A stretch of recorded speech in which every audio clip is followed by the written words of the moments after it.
안녕하세요. 4월 3일 수요일 아침 박진영입니다. 오늘 4월 3일은 제주 4.3 사건 희생자 추모일입니다. 제가 이 왼쪽 가슴에 배지를 달고 왔는데요. 이게 추모 배지예요. 동백꽃입니다. 우리 시청자 여러분들도 오늘 하루 추모의 마음을 가졌으면 좋겠습니다. 그리고 국가의 폭력이 있어서 국민이 희생당하는 일이 앞으로 절대 없도록 해야 될 것 같습니다. 국가는 위정자가 아니라 국민입니다. 네, 오늘 방송 간단히 소개해 드리겠습니다. 뉴스픽 시간이 준비되어 있습니다. 전현주 기자님이고요. 다음은 속사포의 사나이, 수 잃는 남자 최진봉 성공회대 교수님께서 미디어 관련 논평을 해주시겠습니다. 마지막으로 대담한 대담 시간에는요. 뉴스버스의 이진동 기자가 나오셔서 검찰의 불법 압수수색 관련되는 의혹들을 말씀해 주시겠습니다. 생방송 중에 궁금하신 점 있으면 댓글로 남겨주시고요.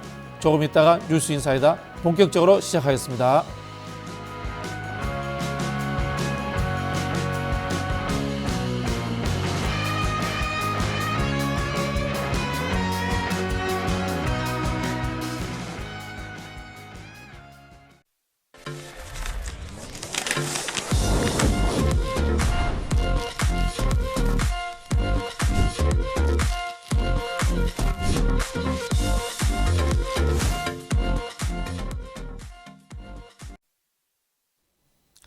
바쁜 아침이지만 꼭 알아야 될 뉴스들이 있죠. 듣기만 해도 이해가 쏙쏙 되는 뉴스픽 시간입니다. 전현주 토마토 뉴스 기자님, 안녕하세요. 네, 안녕하세요.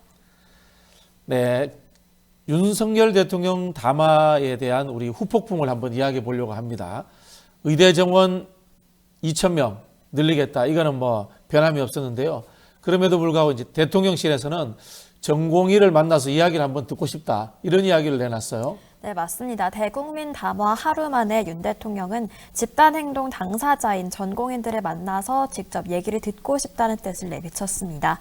이는 앞서 전국의과대학 교수협의회가 윤 대통령을 향해서 전공의들에게 먼저 손을 내밀어달라고 호소한 데 따른 화답인 건데요.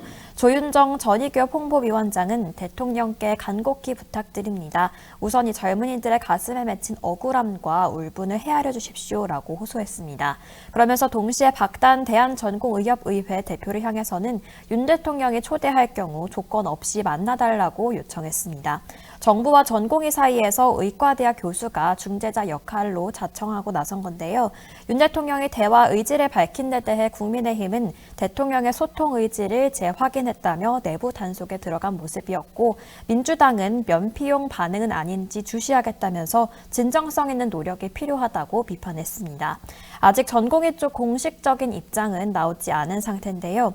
다만 어제 지난달 29일부터 1일까지 전공의와 의대생 동향 온라인 여론조사 결과에 따르면 전공의들은 수련을 위한 선행 조건으로 의대 증원, 필수 의료 패키지 백지화를 93%의 비율로 압도적으로 꼽았습니다.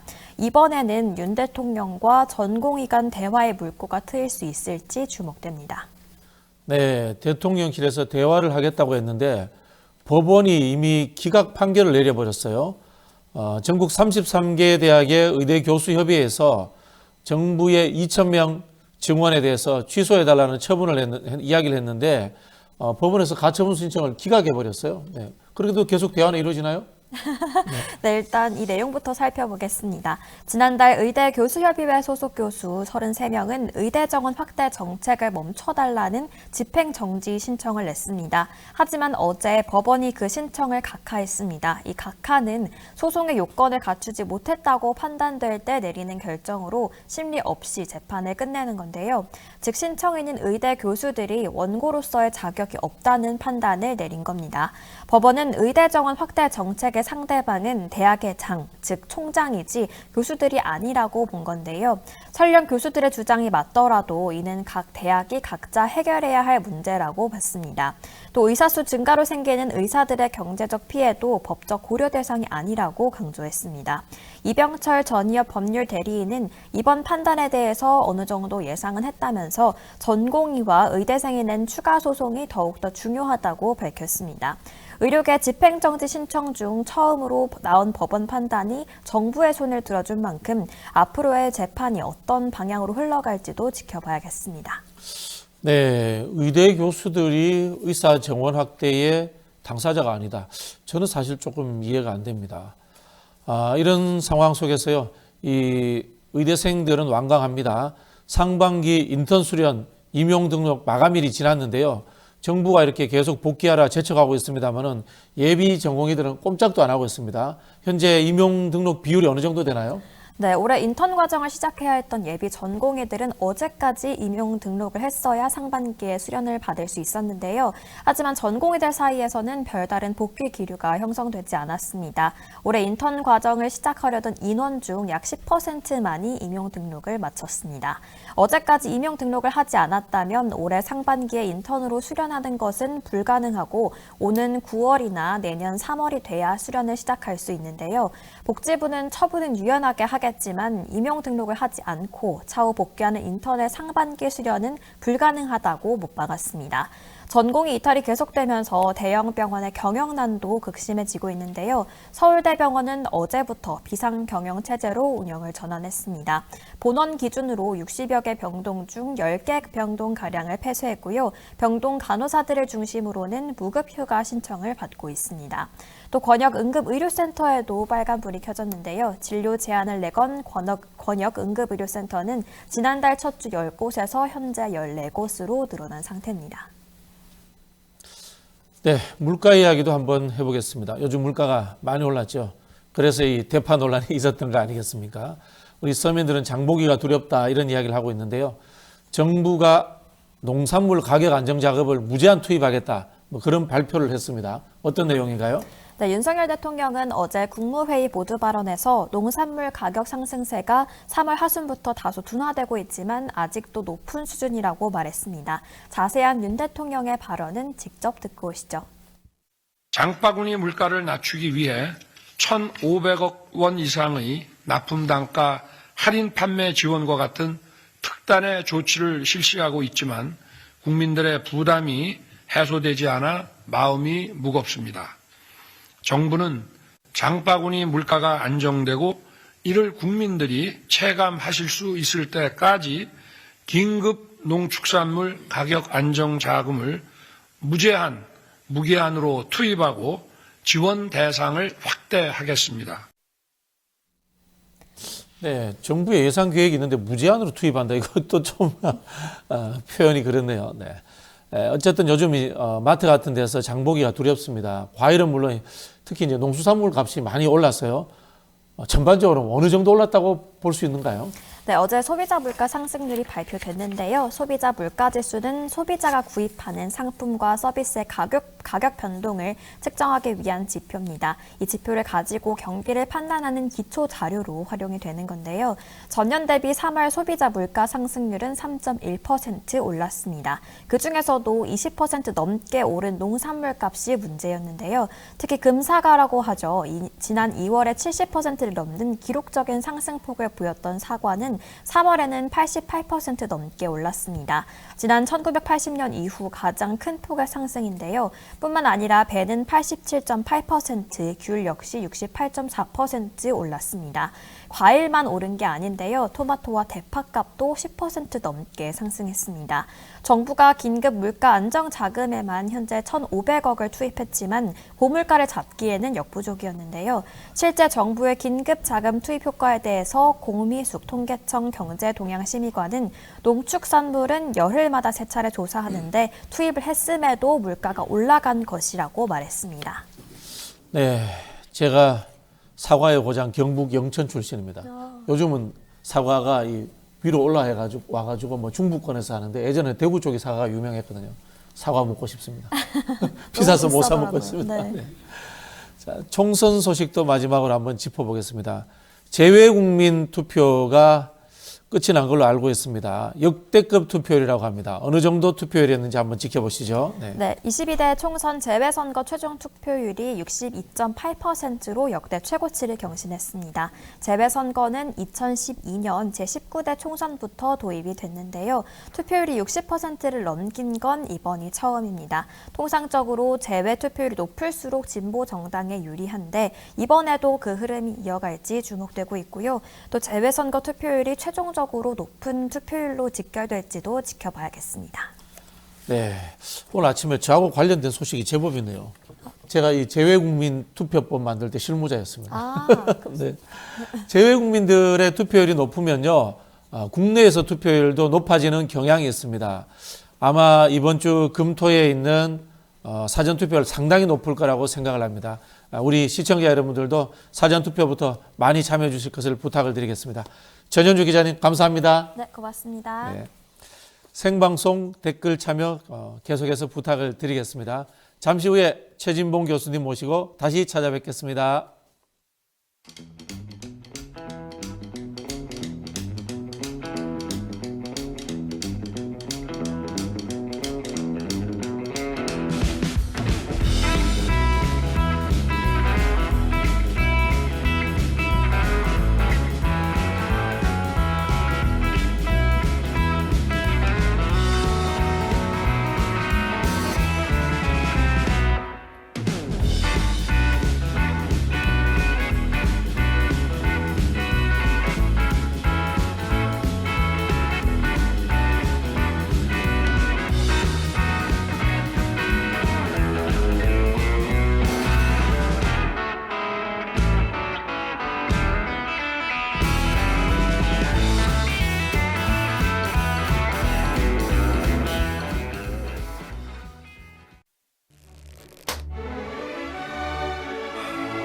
오늘따라 집중이 잘 안 된 것 같아. 모름지기 공부는 깨끗한 책상에서 해야 잘 되는 거.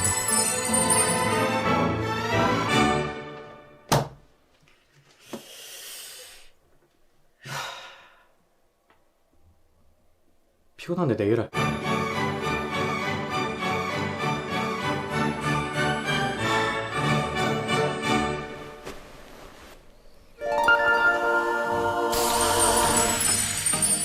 걱정 마세요.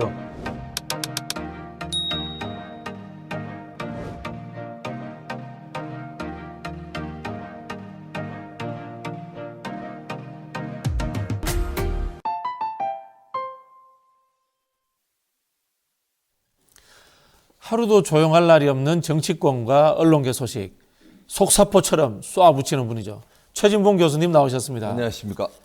네, 교수님 제가 진행을 빨리 해서 놀랐습니까? 네, 놀랐습니다. 깜짝 놀랐습니다. 제가 우리 최진봉 교수님이 예. 워낙 말씀에 양이 방대하시니까 예. 조금이라도 더 듣고 싶어서 아, 그렇군요. 단 몇 분이라도 제가 일찍 모셨습니다. 더 많은 시청자들을 끌어모으기 위한 방법 아니겠습니까? 다 나름대로 상술이 있습니다. 알겠습니다. 오늘 그렇지 않아도 4.3 기념으로 이렇게 배지를 달고 나오셔서 참 네. 의미가 깊다는 생각이 듭니다. 네, 감사합니다. 하나 드릴까요? 네, 나중에 주시죠. 저 배지가 많이 있습니다. 알겠습니다. 아무도 알려주지 않죠. 제가 알려주지 않습니까? 네, 4.3. 감사합니다. 네, 오늘 4.3입니다. 역시 우리 네. 사회의 양심적 그럼요. 지식인이십니다. 네, 그렇습니다. 이재명 대표도 4.3 거기 가시죠? 그렇습니다. 네, 네네. 그렇습니다. 자, 따끈한 소식인데요. 예. 방심위에 윤 대통령의 875원 이제 대파, 네. 이게 MBC에서 보도를 했습니다. 그렇습니다. 여기에 대해서 민원이 들어왔는데 네.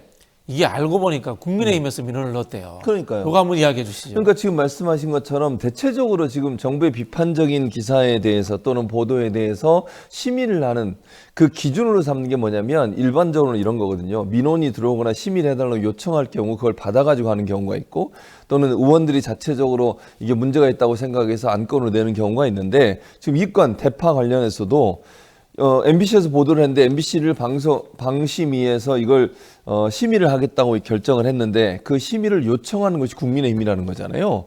그러면 생각을 해보세요. 상식적으로 국민의힘은 정당이기 때문에 특정 정당의 이데올로기나 아니면 대통령실과 괴를 같이 하는 행동이나 태도를 보일 가능성이 높지 않겠습니까? 그런 데서 민원을 낸 걸 다 받아주면요. 그러면 민주당에서 한 걸 왜 안 받아주죠? 그런 논리로 따지면. 그럼 민주당이 TV조선이나 채널A에 대해서 잘못됐다고 그거에서 심의한 경우 봤습니까? 거의 없습니다. 그런 경우가. 그래서 일단 정당이나 아니면 정치적으로 편향됐다고 보여지는 그런 단체에서 심의를 요청하는 경우는요. 좀 의심하고 봐야 되는 거예요. 그렇죠. 그래서 심의를 할지 안 할지 결정해야 되는데 국민의힘이라는 정당에서 선거를 앞두고서 대통령의 부정적 이미지를 만들어지는 기사에 대해서 심의를 요청하는 그런 상황에서 그걸 받아들여가지고 심의를 시작한다? 그건 저는 문제라고 생각해요. 또 일부 최근에 만들어진 보수 성향의 그 시민사회단체라는 것도 있잖아요. 그곳에서도 심의를 얼마나 많이 집어넣는지 몰라요. 그리고 대파 875원 관련한 보도가 왜 문제가 되는지도 모르겠어요. 대통령이 했던 말 그대로 보도했고 거기에도 한 단에 875원이라고 돼 있었다고요. 그걸 보도한 내용을 갖고 심의를 하겠다고 하는 것이 과연 맞는 거냐. 저는 이해를 할 수 없는 상황이라는 생각이 듭니다. 바이든 날리면 예. 관련해서도 MBC가 압력을 굉장히 많이 받았습니다만 그렇죠. 이게 뭐 시즌2처럼 또 MBC에게 재갈을 물리겠다 뭐 이런 하나의 의도겠네요. 그렇죠. 그런 의도죠. 그리고 지금 MBC가 올해 12월에 재승인 심사를 받아요. 네. 그 전에 지금 벌점을 계속 쌓고 있거든요. 이렇게 되면 나중에 재승인 과정에서 승인이 취소되거나 아니면 조건부 재승인에서 강력한 어떤 조건들을 달 가능성이 있어요. 그리고 조건부 재승인을 하게 되면 보통 이제 재승인 기간이 3년에서 5년 사이를 주거든요. 네. 근데 일반적으로 뭐 종편 같은 데 5년 주는 경우도 있고 이래요. 근데 만약 MBC를 뭐 이 짧게 더 주는 경우가 있죠. 2년 있다 다시 받아 그러면 3년 있다 다시 받아 이렇게 해버리면 다른 방송사보다 또 재승인 심사를 또 더 빨리 받게 되는 경우가 생겨요. 이런 조건들을 달기 위한 하나의 수순으로 볼 수 있는 거죠, 사실은. 야, 극단적 정권이 들어오면은 방송사 하나 없앨 수도 있겠네요. 그럴 수도 있죠, 충분히. 생각해보면 전두환 때 우리가 언론사 통폐합이 있었잖아요. 그랬었죠. 방송사 TBC가 없어졌잖아요. 없어졌죠. 네, 맞아요. 통폐합해가지고 없어졌죠. 그리고 사실 이제 방통위에서 그러니까 재승인 심사에서 탈락하면 원래는 승인을 취소할 수 있어요. 물론 취소한다고 바로 없어지는 건 아니고요. 1년 동안 기간을 줘요. 그러니까 빨리 다른 사람한테 넘겨라 이런 거죠. 그러니까 정리할 수 있는 기간을 주는 건데 실제 그런 사례가 지금 말씀하신 것처럼 예전에 이제 그거는 물론 방통위에서 한 건 아니고 군사 정권이 들어와서 전두환이 언론사 통폐합을 통해서 신문사들은 일도일사주의라 그래서 한 도에 하나의 신문사만 남겨놓고 다 없애버렸거든요.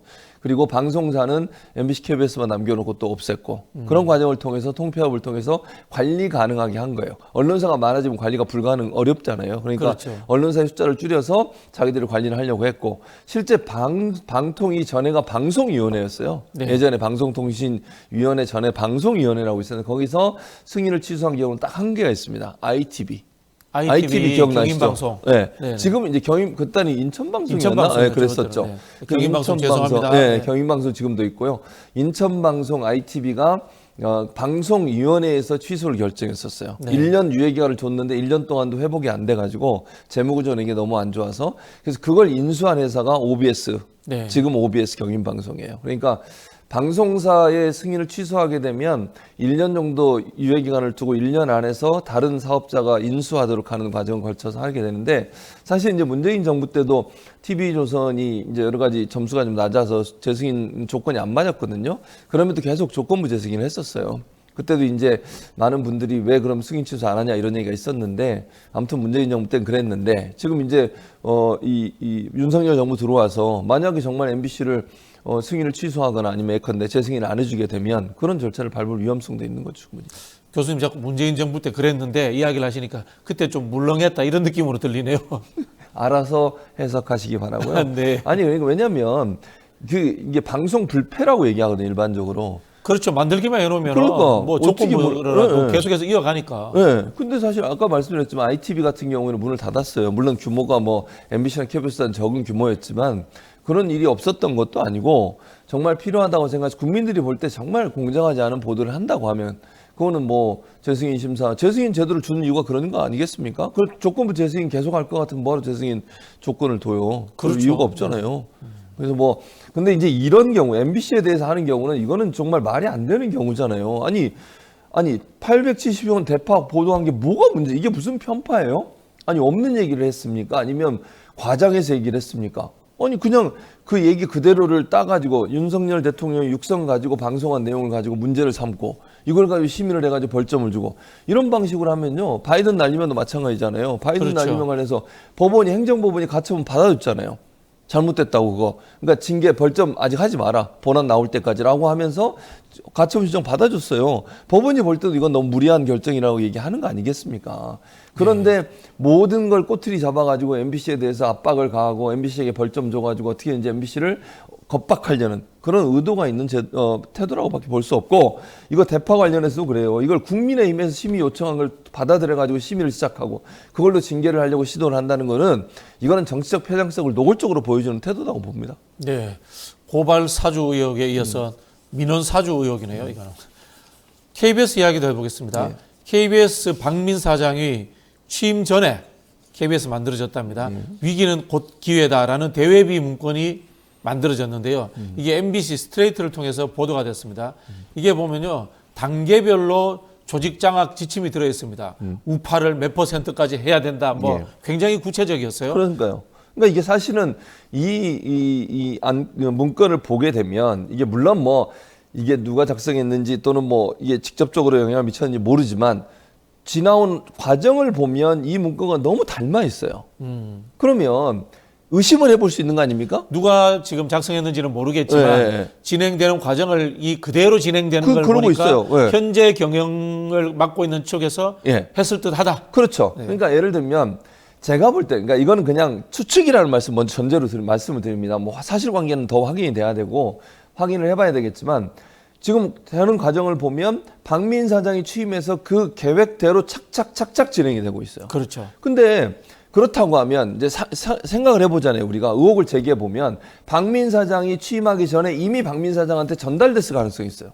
저는 그렇게 생각해요. 네. 예를 들면 정권의 누군가가 또는 정부와 관련된 누군가가 또는 정부에 가까운 누군가 이걸 만들어서 이걸 사장 될 사람한테 미리 주고 자 이렇게 하시오. 너 이렇게 하면 사장 시켜줄게. 뭐 예컨대 그럴 네. 수 있다는 거죠. 그럴 가능성을 충분히 얘기해 볼 수 있는 거 아닙니까? 왜냐하면 박민 사장이 갑자기 사과를 해요. 취임하자마자. 그리고 뭐 이거 KBS 9시 뉴스 사과를 하잖아요. 지난번에 왜냐면 근데 실제 그 사과 내용에 대해서 취재를 했던 기자들은 반발하고 있어요. 왜 이걸 사과를 하냐고. 제대로 취재한 건데 그 당시에 취재를 제대로 했는데 왜 사과하냐고 그 사과에 대해서 정정보도 요청을 했어요.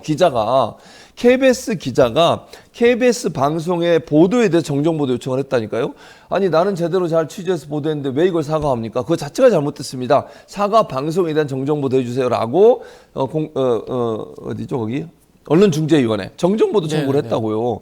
그렇다고 하면 내부적으로 같이 컨센서스가 이루어지지 않은 상태에서 박민 사장이 사과를 해요. 그것도 이상하죠. 두 번째, 임명동의제가 노사 규약을 통해서 만들어졌어요. 그러니까 KBS 노조하고 경영진이 규약을 만드는 규약 내용이 뭐냐면 보도국장, 뭐 시사제작국장 이런 사람들은 반드시 임명동의제를 받도록 했어요. 노조에. 그렇죠. 네. 근데 그건 노조와 맺은 규약이니까 지켜야 되는 거예요. 그렇죠. 상위법이 노동법에 의해서 규정됩니다. 그렇죠. 그런 경우에. 그런데 그거를 동의를 안 받고 임명해버려요.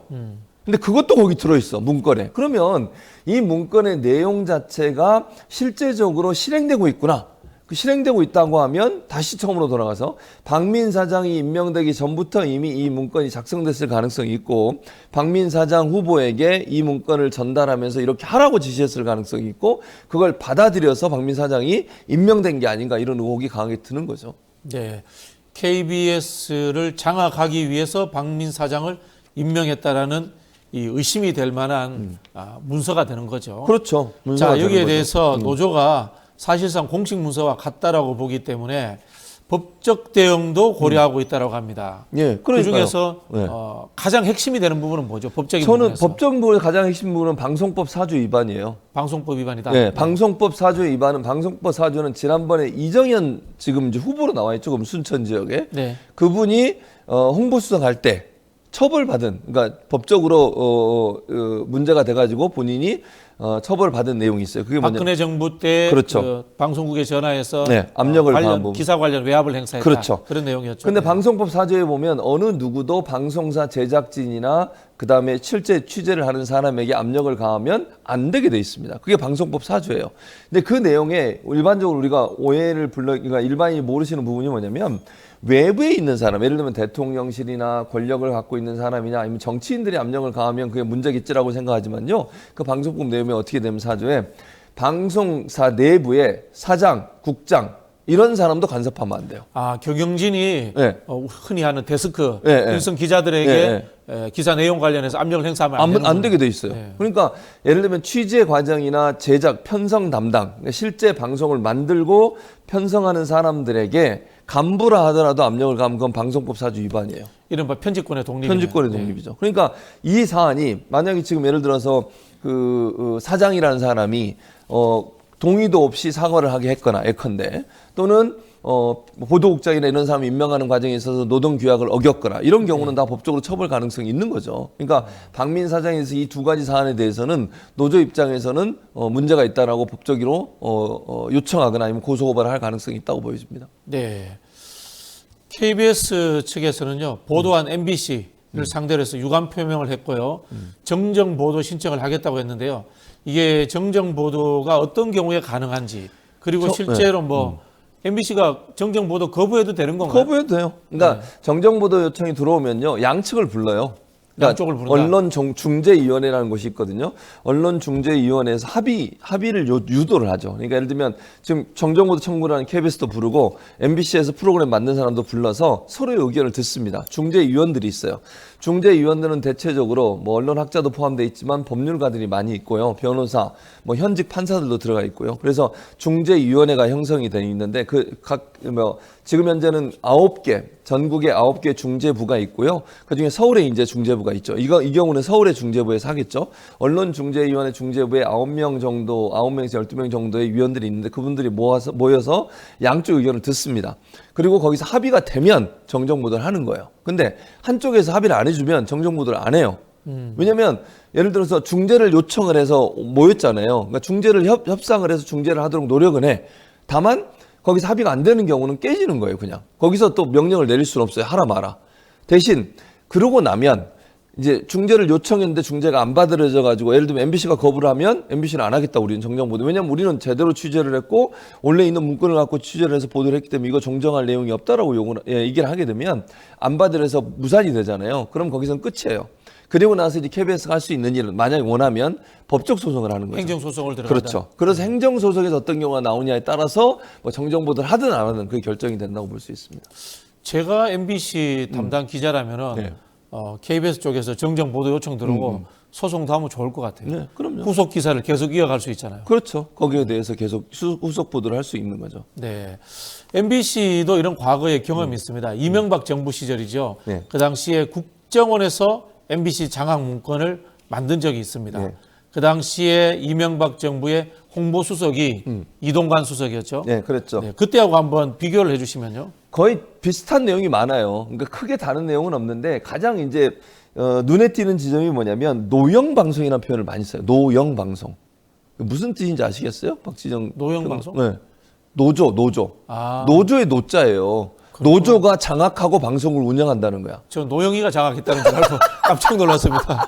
지금 방송도 그만두시고 지금 소나무당 비례로 가셨는데. 소나무당 잘 되기 바라고요. 노영 방송이라고 지금 이 문건에도 그렇게 돼 있어요. 노영 방송 체제의 단점 그래가지고 네네. 문제가 있다 이런 식으로. 근데 KBS 건도 똑같아요. KBS 건도 보면 노영 방송.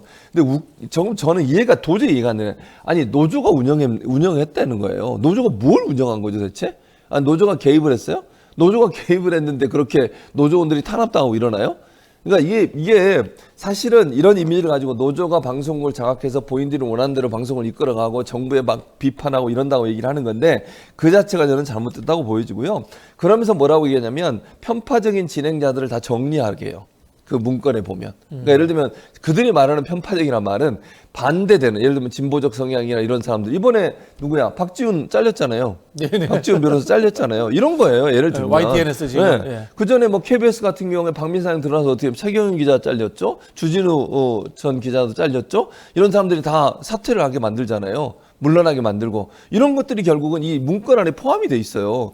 아주 구체적으로 정권에 비판적이거나 정권에 반대하는 입장을 갖고 있는 사람들의 진행마저도 못하게 만들고 이런 사람들을 방송에서 다 철수하게 나오게 만들어서 친정부적인 성향의 방송을 만들려는 시도를 하고 있는 것. 그것이 바로 정상화라는 이름을 이루고 이게 정상화입니까? 이게 정상화가 아니지.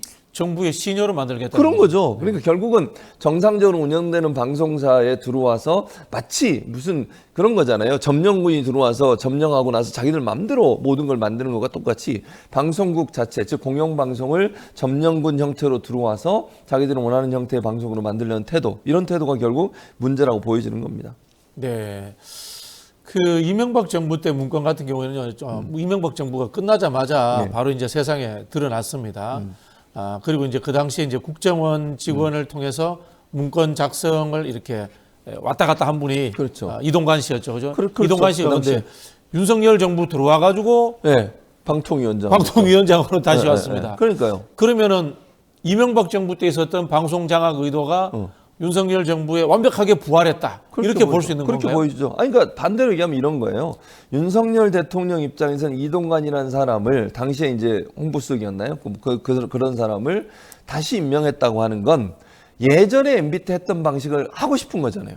그러니까 지금 MB 때 국정원에서 만들었다고 하는 이 문건에 MBC 정상화라는 이름으로 MBC를 탄압하고 MBC를 친정부적인 성향의 방송으로 만들려는 시도를 했다고 하는 점, 이런 점을 봤을 때는 결국 이동관 전 수석을 방통위원장 임명해서 실제 그 일을 다시 하고 싶었던 게 아닌가, 이런 생각이 드는 거예요. 그러니까 이동관 수석의 어떤 요청에 의해서 국정원이 만들었다고 증언이 나온 상황이기 때문에, 그런 상황이라면 지금 홍보수석으로 지명된 이 사람이, 왜냐하면 국정원 직원이 검찰 조사받을 당시에 이동관 홍보수석을 지명을 했다고 그래요. 그러면 이동관 홍보수석이 어떤 형태로든 영향을 미쳤다는 가능성이 높은 거 아니겠습니까?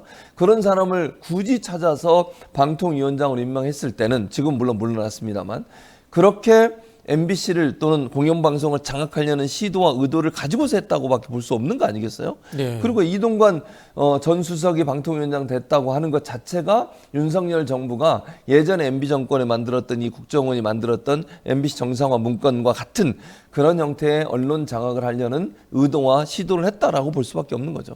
그럼 이제 KBS 이 장악 의도 문건의 실체를 밝혀야 되겠네요. 그렇죠. 당연히 교수님 밝혀야죠. 보시기에는 이 정도 문건을 만들 수 있는 곳은 어디라고 짐작이 되세요? 요즘 국정원에서는 이런 거 못 만들걸요? 그러니까 예를 들면 국정원에서 안 만들었다고 하면 네. 예컨대 뭐 저는 그냥 개인적으로 추측해 보건데, 개인적 추측입니다. 개인적 이거는. 추측에 네, 몰라요. 네. 사실은 모릅니다. 저는 네. 전혀 모릅니다.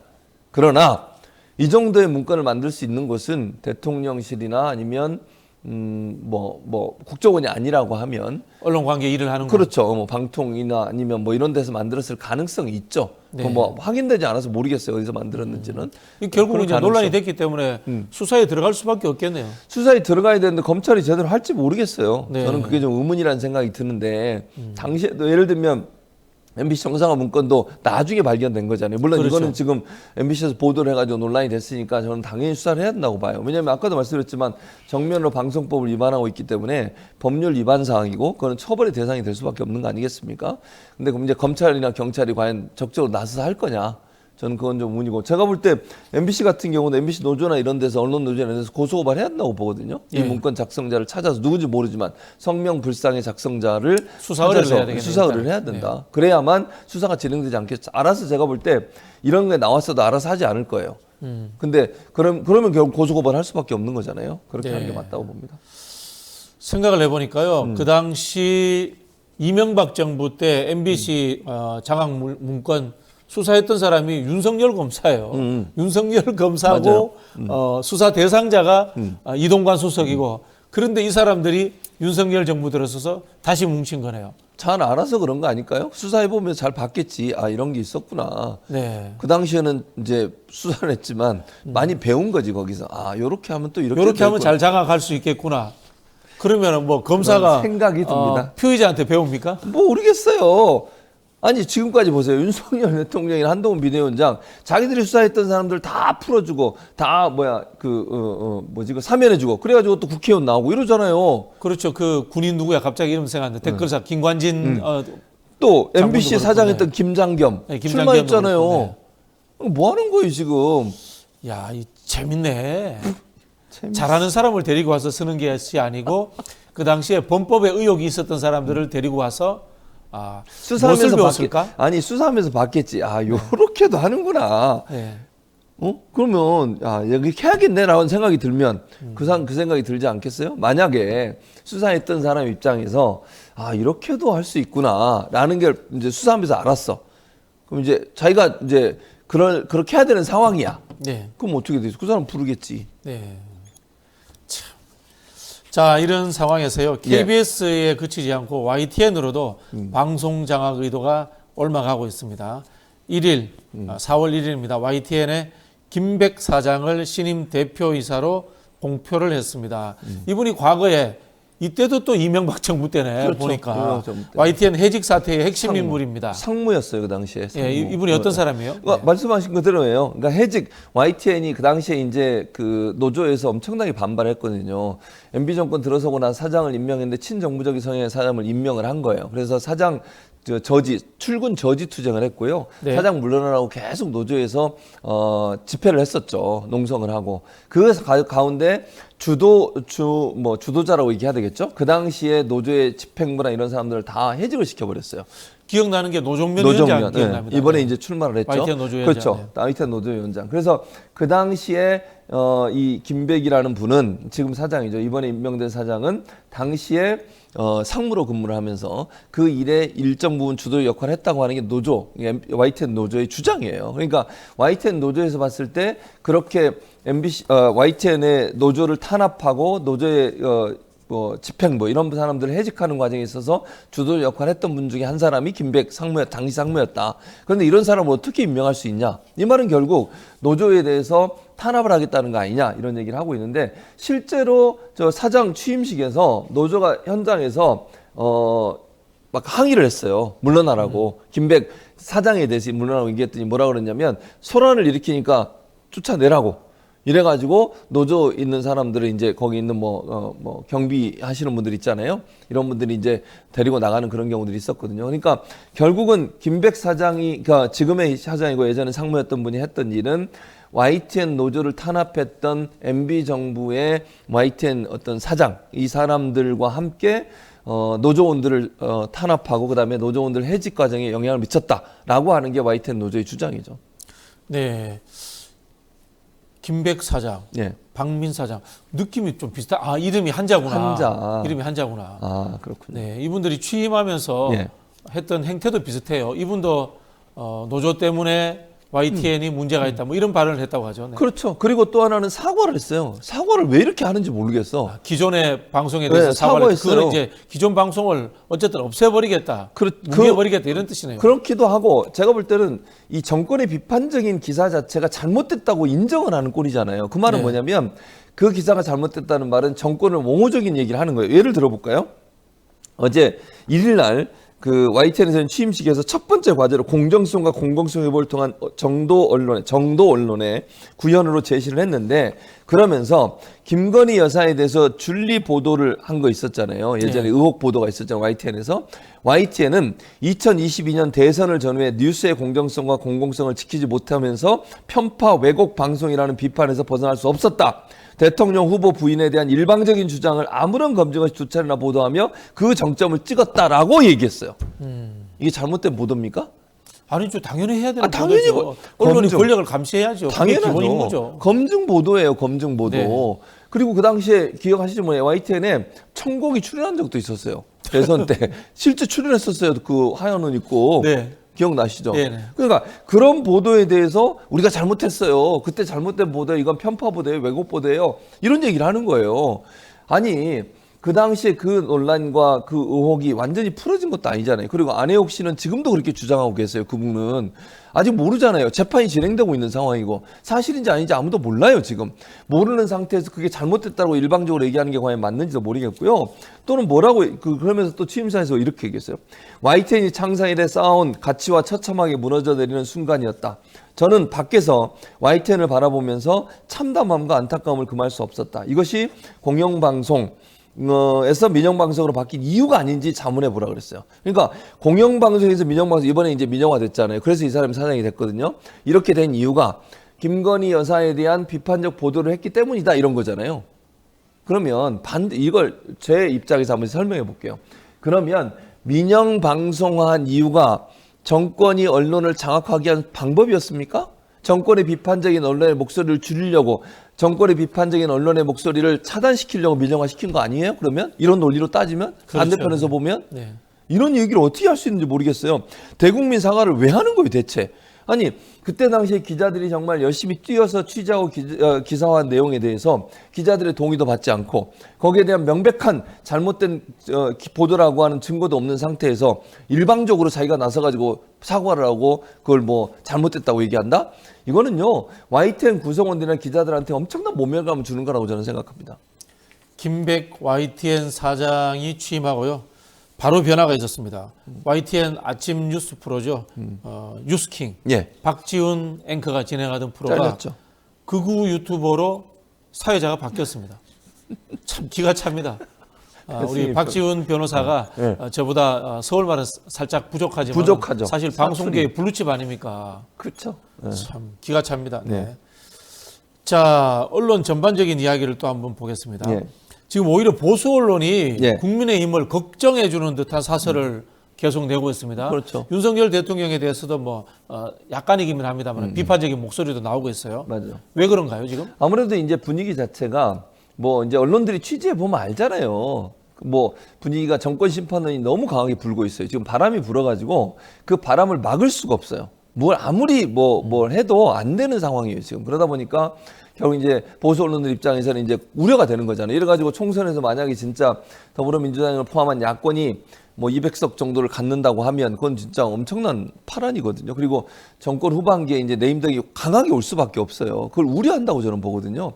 그러니까 보수 언론 입장에서는 현재의 구도, 즉 뭐 이보다 아니면 보수 정당이거나 집권 여당인 국민의힘이 과반수 이상을 획득해야만 안정적으로 나머지 3년을 잘 버텨서 정권을 마칠 수 있을 거라고 생각했을 텐데 그게 지금 흔들리는 상황이잖아요. 그러니까 보수 언론 입장에서는 현 정부가 흔들림 없이 3년을 더 해줘야 본인들한테 혜택이 더 많이 오는 거예요.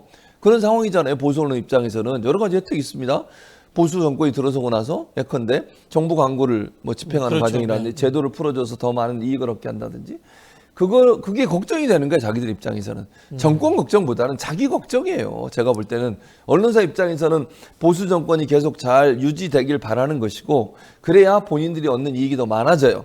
그렇기 때문에 결국 보수 언론 입장에서 보수 정권이 흔들림 없이 또는 총선에서 망하는 일을 막기 위한 수단으로 이런 얘기를 한다고 보여지는 거죠. 그럼 교수님 보시기에는 아직은 코치하는 수준이다. 네. 동업자에서 발을 빼는 수준까지는 가지 않았다. 아직까지는 안 갔을 것 같아요. 이렇게 보시는 거예요. 그러나 이제 총선 결과가 어떻게 나오냐에 따라서 약간 스탠스가 바뀔 수도 있다고 생각합니다. 총선 결과가 뭐 여당이 완패한다면은 동업자에서 발을 빼는 상황으로 갈 수도 있다는 갈 수도 거예요. 있다. 그리고 이제 차기 대권 후보를 중심으로 다시 판을 짜는 구조로 갈 가능성이 있다. 차기 보수 쪽에서 새로운 발굴을 하겠네요. 그러면 그러든지 아니면 있는 사람 중에 한 명을 쓰든지 그러겠죠. 있는 사람 중에 한 명 예. 쓰려고 한다. 근데 뭐 재활용은 저는 별로 안 좋을 거라고 생각하는데 또 본인들은 그렇게 할 수도 있지 않겠습니까? 네.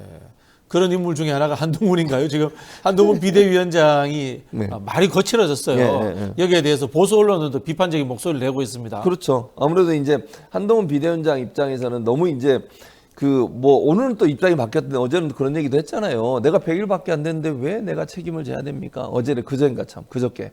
그러고 나서 어제는 또 다시 내 책임입니다 이래요. 갑자기 또 스탠스가 바뀌어요. 근데 어쨌든 본인이 책임질 수밖에 없는데 지금 이제 몸이 뭐라 그러죠? 불안감이 커진다고 저는 보거든요. 한동훈 비대위원장 입장에서는 이거 처음에 들어왔을 때는 뭔가 될 것 같고 막 사람들 구름대처럼 모이는 것 같고 왜냐면 당연히 대구나 박진영 우리 평론가도 대구시지만 대구나 이런 데 가면 이제 사람들이 많이 모이잖아요. 셀카 찍고 막 흥분대가 업돼 있는 상태였는데 여의도에서 인사하니까 아무도 아는 척을 안 하네. 현타가 오는 거잖아요. 현타 오니까 아 이거 아닌 것 같네. 이런 느낌이 들지 않겠습니까? 그러니까 결국 이제 본인 입장에서는 이렇게 가다가 내가 완전히 사라지는 거 아니야? 그러니까 본인이 이틀 전인가 저는 사라지지 않습니다. 끝까지 할 겁니다. 그러면서 대립각을 보이는 새로운 모습을 보였죠. 거기에 대해서 일정 부분 이제 비판적 입장이 저는 있다고 생각해요. 그러니까 대통령의 책임을 전가하려는 모습을 보이는 부분도 그렇고 또 본인 입장에서 어쨌든 차후에 만약에 총선을 지게 되면 본인이 이제 결국 물러나야 되는 거잖아요. 그러니까 보수 언론 입장에서 누군가 희생양이 필요한 거예요. 보수 언론 입장에서는 아니 그러면 총선 지고 나서 대통령한테 책임을 물을 수는 없을 것 같고 근데 실제로는 대통령이 제일 책임 크죠. 이번 총선에 패배한다고 하면. 근데 한동훈 위원장이 이제 희생양이 될 수밖에 없는 구조 아니겠습니까? 네. 그리고 한동훈 비대위원장 입장에서도 답답할 거라고 저는 생각해요. 아니 보수 언론에서 한동훈 비대위원장을 자꾸 공격을 하는데 한동훈 비대위원장 입장에서 물론 거친 언사 뭐 쓰레기라고 얘기한다거나 개 뭐 땡땡 뭐 이런 얘기도 하잖아요. 그거 잘못된 발언이죠. 그게 그리고 뭐 이게 소위 깐족거린다고 하잖아요. 그리고 입만 열면 열심히 하겠습니다, 잘하겠습니다 보다는 뭘 이재명 대표 공격만 해요. 공격만 계속 하는데 이런 게 도움이 안 되는 건 분명해요. 그럼에도 불구하고 한동훈 비대위원장은 이 책임에서 자유로울 수 없다. 그럼 결국 누군가 희생양을 만들었는데 그 대상은 한동훈이 될 수밖에 없다. 이런 구조로 간다고 봅니다. 제가 이 정치 전략을 좀 오래 한 사람의 입장에서 네. 한번 예견을 해보면요. 네. 국민의힘이 100석 이상을 얻으면은 네. 패하더라도 한동훈 책임입니다. 100석 미만을 얻으면은 윤석열 책임으로 저는 언론이 몰고 갈 가능성이 있다고 봅니다. 네. 예, 그건 아까 말씀드린 것처럼 코치를 계속할 것인가 아니면 동업자에서 발을 뺄 것인가 라는 전략적 판단을 할 거라고 봐요. 근데 이제 발을 빼더라도 저는 개인적으로 그러면 이 정권이 무너지기까지 갈 거냐 그렇게는 가지 않을 거라고 보고 네. 그래서 저는 누군가를 찾아서 차기 대선의 구도로 빠르게 방향을 전환하지 않을까 그렇게 네. 보는 거죠. 알겠습니다. 그때 가서 또 한번 토론 한번 해보시죠. 알겠습니다. 재밌을 것 같습니다. 언론과 정치의 힘의 관계. 네. 자, 마지막으로 윤석열 대통령 1일 날 있었던 대국민 담화. 네. 이거 무슨 효과 있겠습니까? 없어. 무슨 효과예요? 역효과. 역효과. 이걸 역효과라 그래요. 51분이나 이게 지루해 죽겠어 아주. 51분이나 그걸 얘기할 얘기예요? 아, 네 진짜. 근데 어처구니가 대국민 없더라고요. 담화하는 데는 원래 기자들한테 질의응답이나 이런 거 시간 안 주나요? 원래는 줘야 되죠. 줘야 되는 담화를 거죠. 하는데 뭐 자기 혼자 51분 얘기하고 기자들 들어오지도 못했어요. 그게 혼자 얘기하는 그게 무슨 담화예요. 그냥 내 하고 싶은 얘기 하는 거잖아요. 그것도 일말의 기대를 갖고 봤던 많은 국민의힘 후보들 얼마나 황당하겠습니까? 나는 물러섬이 없다. 2,000명이 맞다. 무슨 근거 많다고 해. 그러면서 또 예를 든 거 보세요. 예전에 노조도 이렇게 해서 다 정리가 됐고, 그러니까 힘으로 밀어붙이면 된다고 생각하는 사상을 갖고 있는 분이에요. 이분은 그렇게 해가지고 되는 겁니까? 아니 지금 국민들은 아파도 병원을 못 가가지고 아프면 안 된다는 이 사명감 갖고 버티고 있잖아요. 지금 어떤 분들 그런 얘기 하더라고. 요즘 건강검진하기도 무섭다고. 혹시 뭐 나올까 봐. 나오면 병원 가야 되는데 불안해서 갈 수가 없잖아요. 치료를 못 받잖아요. 지금 그렇죠. 이런 상황이에요. 그런데 대통령이라는 사람은 이런 식으로 얘기를 하는 게 과연 맞느냐. 총선에 뭔 도움이 되겠습니까. 이게 마이너스지. 역효과. 예, 알겠습니다. 자, 이제까지 속사포 최진병 교수님이었습니다. 감사합니다. 감사합니다. 잠시 후에 대담한 대담으로 돌아오겠습니다.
예, 최근에 검찰 캐비넷에 검찰에서 압수한 휴대전화나 노트북, 컴퓨터 등에 담긴 개인정보를 보관하고 있어가지고 이걸 가지고 뭐 별건 수사 등에 활용하고 있다는 의혹이 제기되고 있습니다.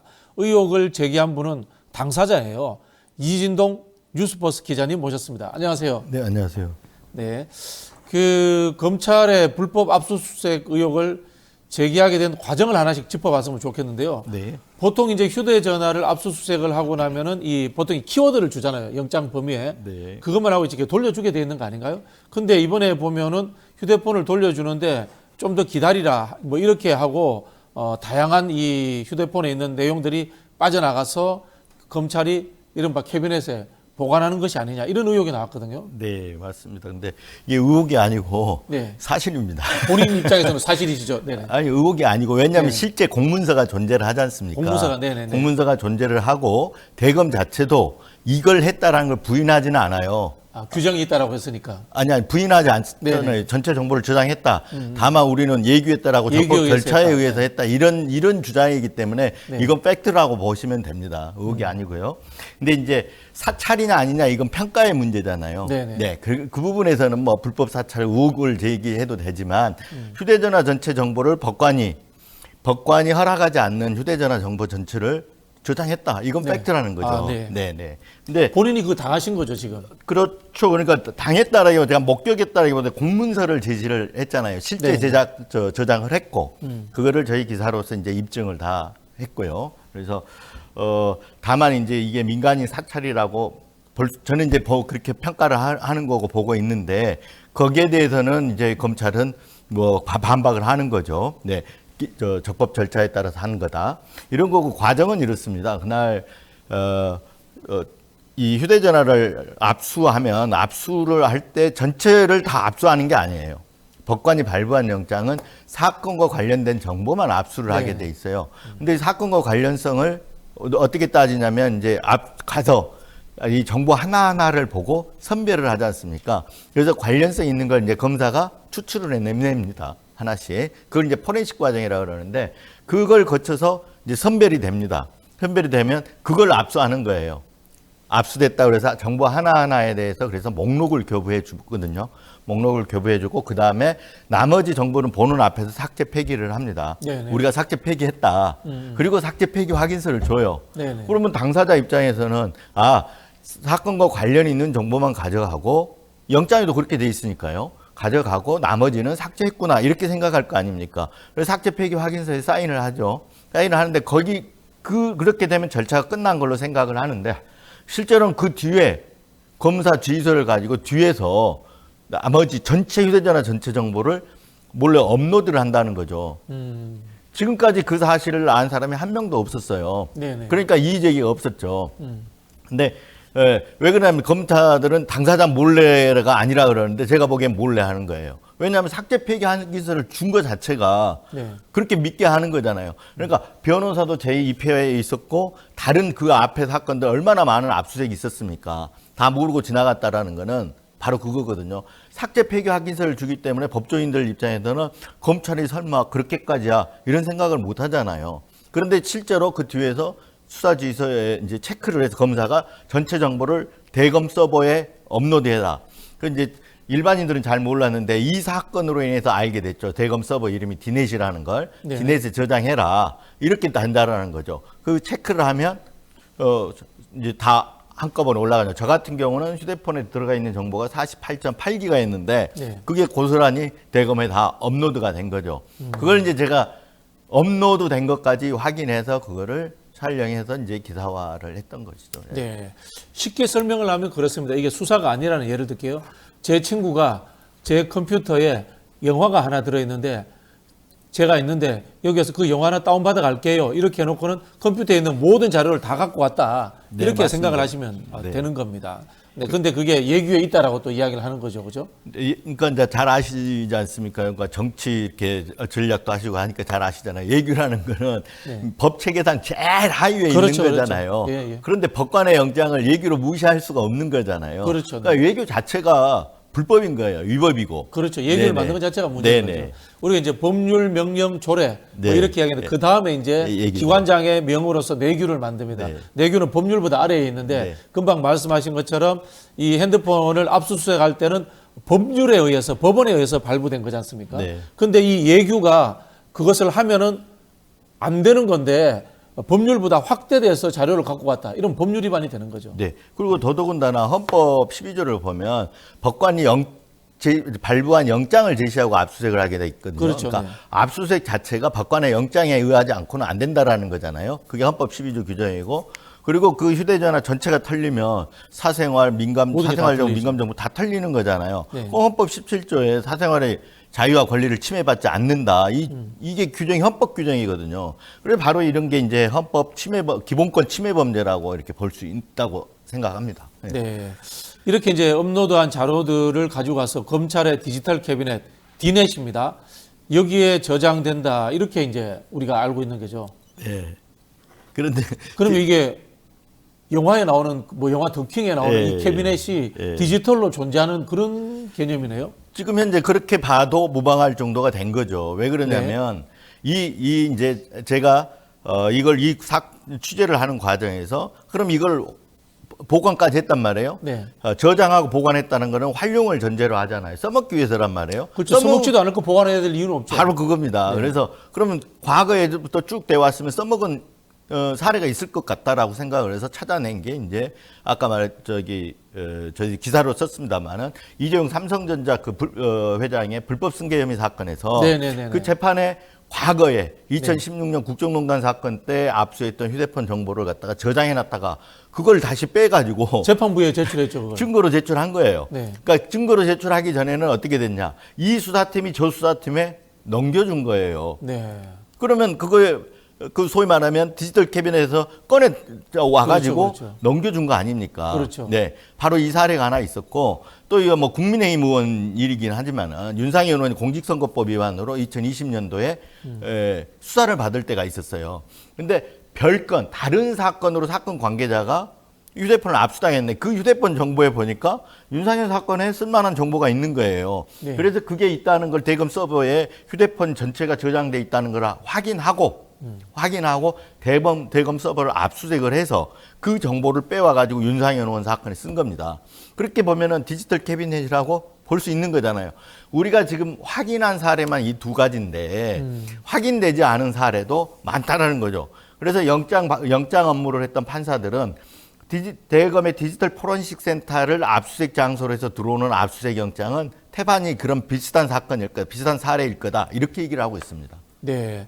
근데 이제 검찰에 대해서 문제 제기를 했는데 검찰은 오히려 적반하장입니다. 이게 적법한 절차였다. 네. 뭐 이런 입장을 내놓고 있습니다. 그러니까 이제 제가 공문서를 제시했기 때문에 네. 검찰이 부인을 할 수가 없는 겁니다. 네. 그렇잖아요. 이게 다 존재하는 거기 네네. 때문에. 그래서 다만 그래도 검찰은 어떻게 이걸 이제 해명하고 반박을 하냐. 적법 절차였다. 예규에 있다. 이렇게 얘기를 하는데 이게 지금 처음엔 그렇게 제시를 하다 통용이 안 된 거예요. 그다음에 이제 그 휴대전화 전체 정보를 저장하는 불가피한 사례가 대법원 판례로 있다라고 그 보도자료를 내서 판례를 제시를 했거든요. 근데 그 판례를 읽어보면 전혀 엉뚱하게 되십니다. 오히려 그게 다 위법하고 불법이다. 이런 판례인데 거꾸로 제시를 해가지고 보도되게 만들었거든요. 그런 경우는 허위 공문서 작성에 해당이 됩니다. 보도자료 네네. 자체가. 그래서 어제 조국 혁신당에서 그 대검 대변인을 허위 공문서 작성 혐의로 공수처에 고발한 걸로 알고 있습니다. 자, 검찰은 이 자료를 가지고 있는 건 맞지만은 별건 용도로 활용하지 않는다라는 이야기를 했고요. 누구도 근접하지 못하게 봉인해뒀다. 뭐 이런 이야기를 하고 있는데 이게 검찰의 이야기를 저희가 100% 믿어야 됩니까? 아니, 믿을 수가 없는 거죠. 아까 처음에 이제 그 전제가 이게 남의 휴대전화를 전체를 갖고 가서 저장해 놓는다는 거 활용을 전제로 하는 거기 때문에. 그렇죠. 예, 엄격하게 통제되고 있다는 이 말도 믿을 수가 없는 거예요. 엄격하게 통제가 되고 있으면 아까 그 장충기 문자 메시지가 이 사건에 저 사건으로 넘어가는 일이 발생하지 않거든요. 네네. 예, 왜냐하면 그 내부에서는 검찰은 법조인들이기 때문에 이게 불법이라는 건 다 알고 있을 겁니다. 네네. 예, 그런 일이 생길 수가 없는데 그런 일들이 지금 두 건이나 지금 제시가 됐고 이렇게 볼 때는 그게 활용이 다른 데서도 활용이 됐다고 봐야죠. 또 하나 저희들이 이제 찾아낸 것 중에 하나가 2020년도에 판사사찰 문건이라고 윤석열 검찰총장 때 그 판사사찰 재임 문건이 시절이죠. 네. 나왔잖아요. 그 판사사찰 문건을 작성하는 과정에서도 그 전에 사법농단 사건 수사를 했던 그 압수수색에서 나왔던 그 내용들이 거기에 들어가 있는 거예요. 네. 그렇다 그러면 그 내용들을 갖다가 활용을 했다라는 거죠. 그런데 그 수사를 했던 수사팀은 그걸 작성한 데 대검 수사정보정책과실인데 그걸 수사를 했던 수사팀 그쪽에 넘겨준 적이 없다라는 거예요. 그러면 압수수색된 내용 중에서 갖다 썼다라고 볼 수밖에 없는 거잖아요. 말씀하신 이제 포렌식하는 요 단위의 기관에서 언제든지 가져다가 쓸 수 있는 그런 형태였다라고 짐작이 가는군요.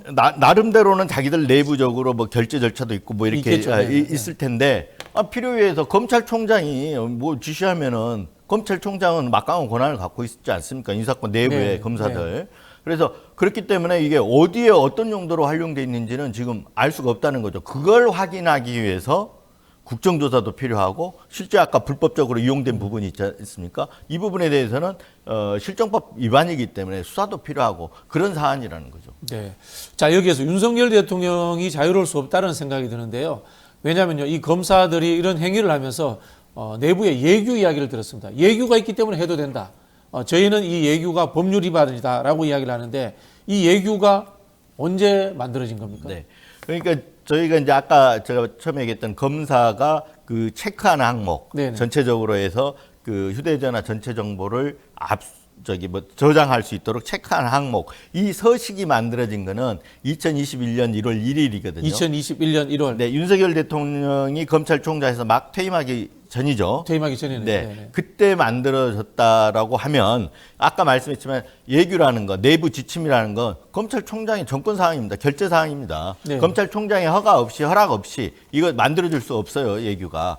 그렇게 된다면 윤석열 대통령이 알았다는 거잖아요. 네. 이 얘기를 이제 기사에 썼더니 검찰은 그 전 2019년도 예규에도 들어 있었다라고 이렇게 범위를 확장한 거예요. 근데 2019년도에 보니까 그렇게 됐는데 서식이 만들어진 거, 표준 서식이 만들어진 건 2021년 윤석열 대통령이 검찰총장 시절이거든요. 시절이다. 네. 그렇다면 윤석열 대통령이 검찰총장 할 때 알았다라는 거잖아요. 네. 이런 불법 행위에 대해서 인지를 했다는 거예요. 그리고 나서 대통령이 되고 나서 그 이후에도 그 상황이 제가 최근에 이제 그 일이 있었으니까 지속이 된 거잖아요.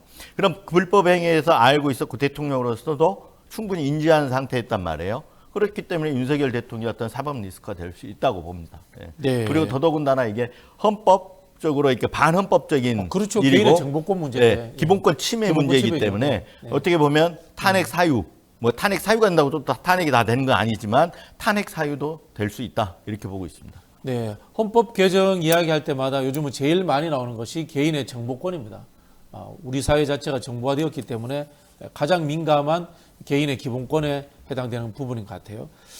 2021년 1월이면은 문재인 대통령이 윤석열 총장은 우리 정부의 검찰총장입니다. 그 이야기 할 때네요. 네. 자, 이게 엄연하게 이 처벌받아야 되고 수사받아야 될 사안인데 이것도 사실은 공수처로 원래 가야 되는 건가요? 아니면은 검찰이 수사를 해야 되는 건가요? 이게 이제 검찰의 아까 내부 지침, 예규가 네네. 있었다는 거는 검찰 누구 검사 한 명의 어떤 비위가 아니지 않습니까? 그 전체적으로 조직적으로 이루어진 만든 거죠, 거잖아요. 내규라는 조직범죄이기 건. 네네. 때문에 네. 그게 불법적인 행위가 되고 그리고 실정법 위반이면 조직범죄가 되는 겁니다. 그렇다고 본다면 검찰이 수사할 수는 없는 거잖아요. 네네. 그래서 일단 조국혁신당에서 공수처에 고발을 한 걸로 알고 있고 민주당 비례연합에서도 비례정당에서도 네네. 고발을 한 걸로 알고 있어요. 네네. 그럼 공수처가 그래서 배당까지 해서 수사가 지금 들어간 걸로 알고 있는데 이게 워낙 규모가 크다 보니까 공수처가 제대로 수사할지는 그 부분은 좀 의문이 듭니다. 이게 규모가 너무 크지 않습니까? 지금 그렇죠. 네네. 검찰이 대검 안에서만 이루어진 일도 아니고 대검과 전국 각 지검에서 이루어진 일들이기 때문에 이게 상당히 이게 실체를 밝히려면 상당히 규모가 방대하다 이렇게 보여지거든요. 기자님 보시기에는 이런 경우가 일반적인 형사 사건에서도 다 있었을 거라고 보십니까? 아니면은 이번에 이제 기자님이 당한 일처럼 이 정치적인 사안이라든가 또는 언론계라든가 이런 쪽을 중심으로 해서 이루어졌다 이렇게 보세요. 네, 그 정보라는 게 양이 너무 많잖아요. 그러니까 활용하기 위해서 하려고 하면 써먹을 정보가 많아야 되잖아요. 그렇죠. 네. 그러려고 하면 대상은 주로 주요 인사들이었을 것이다 이렇게 생각을 하거든요. 네네. 그런데 아까도 얘기했지만 그 사건 관계인 다른 사건 관계인 휴대폰을 압수해가지고 윤상현 의원 거기도 썼단 말이에요. 그건 뭐냐면 선별 과정에서 저는 본다고 봅니다. 그래서 선별 과정에서 선별 과정에서 그 쭉 보다가 보면 이 사건에 대해서 선별을 하는데 딱 보니까 이게 예를 들어서 누구한테 뇌물을 준 내용들이 들어가 있단 말이에요. 근데 전혀 별건이에요. 그러면 정보로서 가치가 있는 거잖아요. 그럴 때는 전체 정보 저는 체크가 된다고 봅니다. 그럼 담당 검사가 자의적으로 판단을 할 수 있는 거네요. 검사는 수사관이 다 하는 거죠. 왜냐하면 그렇죠, 네. 수사관이 디지털 포렌식을 하다가 저는 제가 보기에는 제 느낌은 제가 그거를 별도 정보 보고를 하는 거를 보지는 않았어요. 네네. 하지만 수사관들이 열심히 뭔가를 막 적습니다. 포렌식을 하면서. 그러면서 사건과 관계없는 것들을 인데도 불구하고 적어요, 뭔가를. 예, 그건 제가 보기에는 사건 관련성 있는 정보만 압수를 하게 돼 있으니까 그건 보도라도 못 하는 거잖아요. 그래서 그런 걸 봤을 때, 그런 내용을 알게 됐을 때 이건 따로 정보 보고를 하는 게 아닌가 싶어요. 그렇게 됐을 땐 수사관이 와갖고 그런 정보 보고를 했을 때 검사 입장에서 이 정보가 쓸만하다는 생각이 들면 아까 말했던 대로 전체 정보를 저장하라 이 부분이 체크가 되겠죠. 그래서 주로 제가 생각하는 건 주요 인물들이 대상이지만 이게 수사해가지고 포렌식 과정에서 쓸만한 정보가 나오면 일반인들 것도 한다. 이렇게 봐야 될 것 같습니다. 이게 정말 군사 독재 정권 시절에 보안사나 국정원에서 했던 민간인 사찰하고 비슷한 거네요. 진짜. 비슷한 게 아니라 실제 민간인 거의 사찰입니다. 민간인 왜냐하면 사찰이죠. 휴대전화 정보에는 저하고 우리 박 원장님하고는 나눈 대화가 뭐 없는 것 같은데 네. 혹시 있다면 이것도 털리게 되는 거잖아요. 그렇죠, 그렇죠. 그걸 보고 어떤 이제 박 원장님의 생각, 뭐 네. 저하고 소통하는 뭐 그 메시지 내용으로 인해서 읽을 수가 있잖아요. 네. 그리고 저희 이제 건강 앱도 있는데 건강 상황도 알 수가 있는 거고 네. 이런 다 털리면 이거 사실 사찰행위다 이렇게 볼 수 있는 거죠. 네. 자, 그러면 우리 이제 일반인들이라든가 뭐 사회적 활동하시는 분들 중에 압수수색이 들어왔다. 네. 예를 들면 핸드폰을 이렇게 압수수색 당한다. 또는 노트북이나 컴퓨터를 압수수색 당한다. 그러면 이게 앞에서 하나하나 다 지켜봐야 되겠네요. 이거 귀찮으니까 그냥 핸드폰 갖고 왔다 오세요. 이렇게 하면 절대 안 되겠네요. 안 되죠. 이게 저도 이걸 통해서 얻은 엄청난 노하우인데 네네네. 다시 써먹을 일은 없겠지만 하여튼 압수수색을 할 때는 이제 변호인도 입회가 가능하거든요. 원래 이 전자정보는 사건 관련이 있는 것만 하기 때문에 네. 집에서 현장에서 하게 돼 있어요. 집으로 나오면 집에서 다 관련 있는 정보 체크해서 가져가게 돼 있거든요. 그런데 디지털 장비, 그러니까 포렌식 장비를 가져오지 않았다. 이게 또 업무에 지장이 있다. 사생활에 피해가 있다. 이런 이유를 들어서 저장 매체 전체를 복제하거나 전체로 완전히 복제하거나 내지는 들고 가서 반출이라 그러는데 들고 가서 이 포렌식을 합니다. 이게 영장에 보면 그걸 예외적으로 하게 돼 있는데 네. 검찰이 일반적으로 그걸 당연하게 생각하고 그렇게 해요. 그러면 처음에 왔을 때는 잘 모르니까 여기서 집에서 이렇게 오래 앉아가지고 하고 있으면 아유, 서로 힘드니까 저희가 갖고 가서 그렇죠. 잘해가지고 줄게요. 네. 네. 그리고 책상에서 업무 보고 있는 사무실에서 그거 내려받고 있고 하면 오래 걸리잖아요. 며칠 네. 걸리면 이 받는 사람 입장에서는 그냥 그렇게 하시죠 하고 변호인도 근데 검사들하고 갈등을 일으키는 거를 달가워하지 않기 때문에 네네. 뭐 가서 선별하는 과정이 있습니다라고 하면 이 당하는 사람 입장에서는 그게 그건가 보다 이렇게 생각할 수밖에 없잖아요. 갖고 가서 하는데 그래서 제가 보기에는 이 저장 매체 원본 복제 그리고 아예 들고 가서 예외적인 거를 거의 당연시해서 하는 이유가 다 거기에 있다고 생각합니다. 끝나고 나서 그거를 위에 대검 서버에 넣을 수가 있단 말이에요. 네네. 예. 여기 현장에서 할 때는 그게 어렵잖아요. 그렇죠, 그렇죠. 네. 네. 어려워서 이제 저장 매체를 갖고 가는 그런 어떤 형태로 일반화시켜서 하고 있다 저는 이렇게 보고 있습니다. 저는 이런 생각이 드는 게 좀 황당할 수 있습니다. 일단 법원에서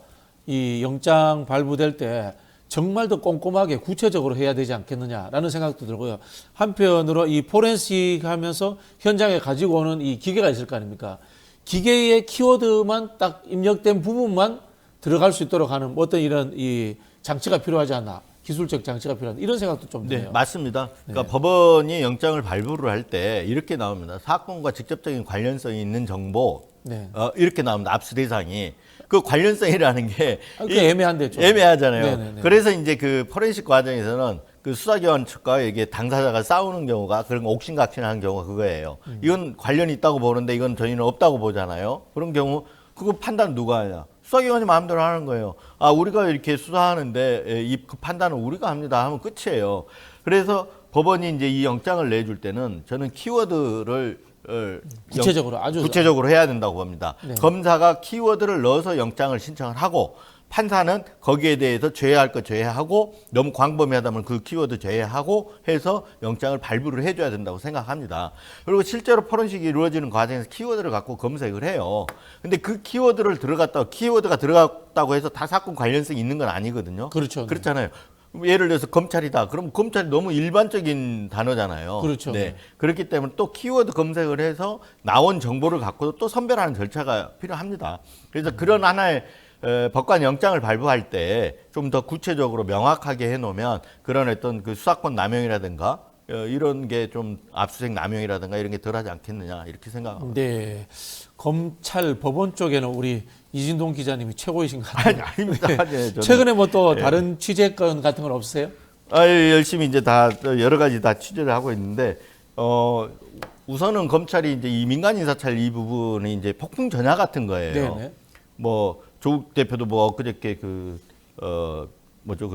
선거 운동하는 그래서 말씀을 하셨던데 이게 디넷이라는 거 지금은 레거시 미디어들 큰 언론들이 보도를 하지 않기 때문에 잠잠해 있지만 이 선거가 끝나면 파문이 굉장히 커질 것입니다. 국정조사나 특검까지도 갈 수 있는 거겠네요, 이게. 당연히 가는 거라고 무조건 저는 특검 가야 되겠네요. 네. 이게 그 검사들의 일이기 때문에. 네, 그렇습니다. 아마 검찰 내에서도 그런 걸 상정하고 지금 대응하고 있으리라고 생각합니다. 그래서 그런 얘기 했잖아요. 디넷을 빨리 이게 손대지 마라 더 이상 네. 이 얘기까지 했잖아요. 네. 그런데 지금 어떤 일이 벌어지고 있을지도 지금 모르는 거죠. 과거에 저희가 뉴스버스 고발 사주를 단독 보도한 날이 2021년 9월 2일이었는데 네네. 그날 저녁에 그 새 컴퓨터를 바꾼 지 얼마 안 된 새 컴퓨터를 새로 포맷했지 않습니까? 그렇죠. 네. 그런 일들이 있었어요. 실제 검찰 내부에서. 그럼 이 사건도 이 대검 내부의 어떤 디넷이라는 통합 디지털 전산망 뭐 이런 거기 때문에 여기에 대해서도 뭔가 지금 조치가 있어야 되는데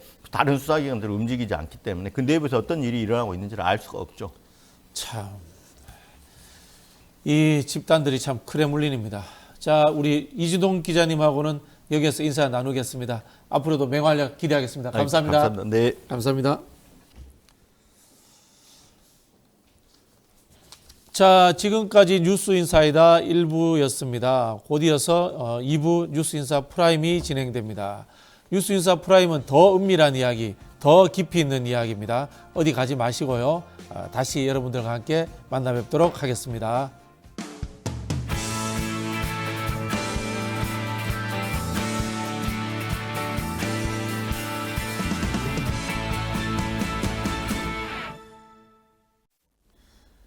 네, 뉴스인사 프라임은 한 발 더 깊이 좀 더 우리가 은밀한 이야기를 나누는 시간입니다. 그렇기 때문에 유튜브 멤버십 회원들에게 우선 서비스가 되고 있습니다. 유튜브 멤버십 먼저 가입하시고요. 뉴스토마토 무료 구독 신청하시면 됩니다. 이렇게 하시면요, 그 뉴스토마토의 종이신문과 전자신문의 무료 구독도 할 수 있고요. 그리고 강화교동통통살 16kg를 받으실 수 있습니다. 유튜브 멤버십 가입하시고 뉴스토마토 무료 구독 신청해 주실 것을 부탁을 드리겠습니다. 그리고요, 진행되는 동안에 댓글 남겨주시면 방송 중간에 소개도 해드리고 열심히 저희가 프로그램에 반영하도록 하겠습니다. 뉴스인사 프라임 지금부터 시작하겠습니다.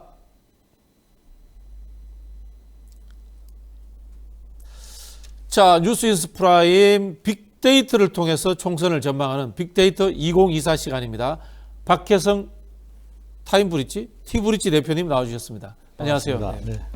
갑자기 회사 이름을 바꿔주십니까? 이 티브릿지라는 이름이 좀 안 와닿아요. 네. 예. 그 토마토 브릿지 어떻습니까? 죄송합니다. 네, 고맙습니다. 네, 계열사가 될 뻔했습니다. 네. 자, 세종갑부터 저희가 한번 가보겠습니다. 세종갑이 왜 재밌어졌냐면은 민주당 후보가 없어졌어요. 네. 그래서 이 김종민 의원이 어부지리가 되지 않느냐, 새로운 미래에. 그래서 어부지리 김종민 이런 호도 따라가고 있습니다. 얼떨결에 야권 단일 후보가 됐죠. 예, 얼떨결에 야권 단일 후보가 됐는데, 근데 이분 사실 그 민주당에 좀 사과해야 되는 거 아닌가요? 뭐 그건 김종민 의원에게 말씀을 해보세요. 예, 김종민 의원님 혹시나 우리 방송 보고 계신다면요, 그래도 구체적으로 민주당에 이렇게 사과를 하시고 당원들에게 위로의 말씀을 전하시는 게 맞지 않겠나라고 제가 감히 제안을 드리겠습니다. 자, 일단 그 세종갑 선거구 분석부터 좀 한번 해주시죠. 네. 이 지역은 정부 세종청사 잘 아시지 않습니까? 자주 네네. 다니셨죠? 그리고 세종시청에 있는 지역이고요. 공무원 비율이 굉장히 높습니다. 그래서 이제 비호남 지역 중에 민주당 지지도가 가장 높은 지역입니다. 근데 공무원 비율이 높은데 왜 민주당 지지도가 가장 높은지 이건 나중에 부원장님께서 설명 좀 해주십시오. 네네. 그리고 현재 이 지역에는 이제 미래에셋 대표를 지낸 홍성국 의원이 지역구 의원인데요. 불출마 선언을 하셨죠. 지역 유형을 좀 보여주시겠습니까? 모래시계처럼 생긴 거. 우리가 여러 지역의 다이어그램을 봤는데 가장 홀쭉한 모래시계 형태입니다. 야, 엄청난 도시네. 네네네. 그래서 10대 이하 인구가 많고 교육 서비스 비율이 높은 지역입니다. 조금 더 들어가서 말씀을 드리면 인구는 14만 3천 명이고요. 거주자 연령대를 보면 40대가 가장 많습니다. 다음이 30대, 그리고 특이하게도 그 다음 세 번째가 10대 미만, 그 다음이 50대, 그 다음이 10대 순서의 인구 비율을 가지고 있습니다. 20대 비율은 좀 적더라고요. 그리고 60대에서 70대 비율이 전국에서 가장 적은 수준입니다. 직업별로 좀 보니까 일반 급여자가 24%, 공무원 비율이 19%, 정부청사가 있는 도담동의 공무원 비율은 30%더라고요. 3명 중에 1명이 공무원입니다.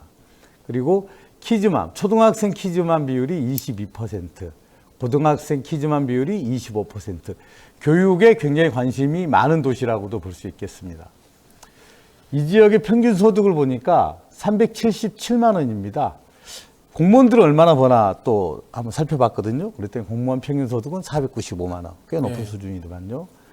50대 남성이 548만 원으로 가장 많이 벌고 20대 남성이 240만 원으로 소득 수준이 가장 낮았습니다. 또 이제 돈을 가장 많이 쓰는 계층은 어딜까 찾아봤더니 40대 남성입니다. 신용카드로만 한 달에 한 323만 원 정도를 쓰고 있고요. 아파트 가격을 살펴봤더니 제곱미터당 700만 원, 평당 한 2,100만 원 정도 하고 이 동네에서 이제 금강을 끼고 있는 지역입니다. 새롬동이라는 동이 830만 원으로 가장 비싼 지역입니다. 그리고 대출을 봤더니 전국 평균이 9,500만 원 정도 되는데 확실히 이제 부동산 가격이 좀 높아서 그런 것 같아요. 여기는 1인당 1억 3천만 원 정도의 대출을 가지고 있고 대부분이 주택담보대출이었습니다. 그래서 이 지역에 선거를 하면서 좀 이제 그 후보들이 부동산 이슈에 민감한 지역일 거다라는 걸 염두에 두고 좀 선거운동을 해야 될 것 같아요. 그리고 이 지역에 3,300개 정도의 업소가 있습니다. 이렇게 업소, 자영업. 자영업. 그리고 1년에 한 1조 1,400억 정도의 매출을 하는데요. 평균 매출을 보니까 1년에 한 3억 4,500 정도를 하고 있습니다.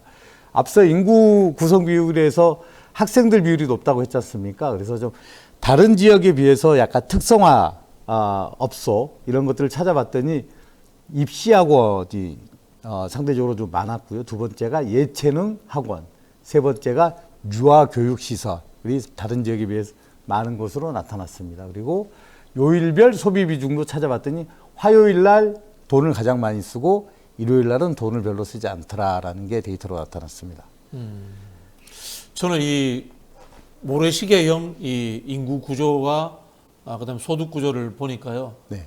대한민국에 이런 도시가 아직도 있나 이런 생각이 듭니다. 거의 유일한 것 같아요. 그러니까요. 네. 우리가 이제 보통 이 대한민국이 고령화되는 국가다라는 이야기를 하고 있고 선진국 대열에 합류하면서 복지국가 그리고 또 노년형 국가라는 이야기를 합니다. 이 네, 네. 노년형 국가라는 것은 인구가 늙었다라는 뜻이 아니라 과거의 발전 국가를 끝냈다는 뜻이거든요. 네. 그래서 이제 경제 성장률도 둔화되고 그런 국가를 이야기하는데 좋게 얘기하면 안정기로 들어섰다는 그렇죠. 안정기로 거죠. 들어선 네. 국가를 이야기합니다. 나쁜 의미가 아닙니다. 근데 이 지금 모형은 어떤 느낌이냐면은 80년대 중후반의 울산 같은 느낌이 들어요. 아우, 네. 네.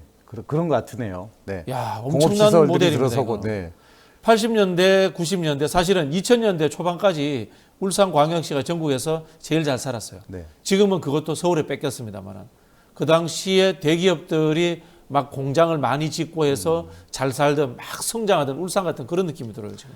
행정도 하나의 산업군이라고 보면은 이제 네. 새로 만들어진 산업군들이 이제 입주를 한 거지 않습니까? 그렇게 봐야 그런 시각으로도 해석도 할 수 있겠습니다. 자, 그런데 여기에서 왜 민주당 지지 성향이 높은가? 네. 라는 이제 질문을 하셨잖아요. 예. 본인은 왜 그렇다고 생각하세요? 저는 이제 그 정치 성향을 해석할 때 출신 지역도 중요하고, 사회적 계층도 중요하고, 학력 수준도 중요하고, 근데 저는 또 이제 무엇보다 중요한 게 연령대로 해석을 주로 많이 하거든요. 그런데 이 공무원이라고 하면은 이제 주로 3, 4, 50대 이런, 지금 보면 약간 상대적으로 진보 진영에 대한 지지세가 강한 세력들, 이런 사람들이 공무원들 직업군을 형성하고 있고, 이런 사람들이 많이 거주하기 때문에 민주당 지지세가 강한 게 아닌가라고 생각을 합니다. 근데 그럼에도 불구하고 다른 데에 비해서 많이 높아요, 민주당 지지도가. 네. 그걸 어떻게 해석해야 될지 저도 잘 모르겠습니다. 아까 말씀하신 것 중에 이제 주민의 3명 중에 1명이 공무원이다. 네. 이거는 뭐냐면 3인 가정에 네. 가장이 공무원이다 이런 뜻이잖아요. 그렇네요. 예, 네. 공무원에 의해서 가게가 이제 굴러가는 이제 그런 도시다 이렇게 보여지는데요. 쉽게 말하면 그렇습니다. 공무원이 셀러리맨입니다. 네. 셀러리맨이기 때문에 셀러리맨 정당인 민주당을 지지하는 경향이 높은 거다. 저는 이렇게 해석이 되는 것 같아요. 그럼 과거에는 그러면 공무원들은 민주당을 왜 적게 찍었느냐? 과거 이제 개발 독재 시대의 공직자들은 어떻게 보면은 좀 이 기득권에 해당됩니다. 정보도 많고 그 당시에는 이제 공직 사회가 지금처럼 투명화되지 않았기 때문에 가지고 있는 특권이라든가 또는 그 공무원이 가지고 누릴 수 있는 것들이 많았거든요. 근데 그런 것들은 거의 다 없어졌고 민주화되면서 이 공무원들도 월급 받는 셀러리맨, 실제로 이야기하면 노동자라는 뜻이죠. 그렇게 보면은 분당 같은데, 판교 같은 데에도 보면은 젊은 층의 인구 구성이 굉장히 높고 또 네. 저기 어린아이들 인구 비율이 높고 그렇지 않습니까? 그럼에도 불구하고 이렇게까지 세종갑처럼 이렇게까지 민주당 지지율이 높지 않지 않습니까? 이제 소득의 차이의 문제죠. 소득 차이에. 예, 소득 차이의 문제이기도 하고 예를 들어서 이제 독일이나 프랑스 예를 들어볼게요. 우리가 그쪽으로 가고 있는 것 같아요. 독일의 사회민주당을 전 세계에서 가장 발전된 정당이라고 합니다. 당원들의 35%가 퇴직한 공무원들이야. 그리고 현직 공직자들도 있고. 그 나라들은 공무원이 정당 가입이 가능합니다. 그리고 정치 선진국들의 특징 중에 하나가 공무원들이 정치적 활동을 할 수 있게 해뒀어요. 제가 농담 비슷하게 그런 이야기를 하는데 이런 엉터리 정부가 들어섰는데 정당이 사실 제대로 안 돼 있잖아요. 대한민국 정당이 이익 대변도 제대로 되어 있지 않고 그다음에 이 정부에 대한 견제라는 것이 미약하잖아요. 근데 공무원들이 노조를 결성할 수 있고 거기에 대해서 저항권이 있다고 칩시다. 엉터리 정부가 들어와 버리면은 공무원들이 저항해 버리면은 그냥 끝나버려요.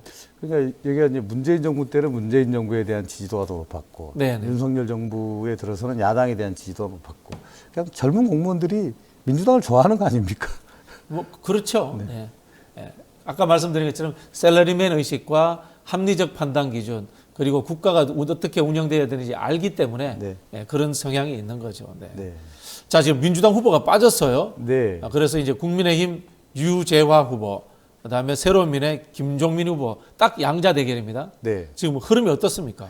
지금 최근에 발표된 여론조사 결과를 봤더니 3월 25일에서 26일 사이에 여론조사 꽃이 500명을 대상으로 조사를 해서 발표를 했어요. 근데 되게 재밌더라고요. 국민의힘의 유재화 후보가 19.8, 그리고 이제 새로운 미래의 김종민 후보가 26.1. 이게 숫자가 낮지 않습니까? 네.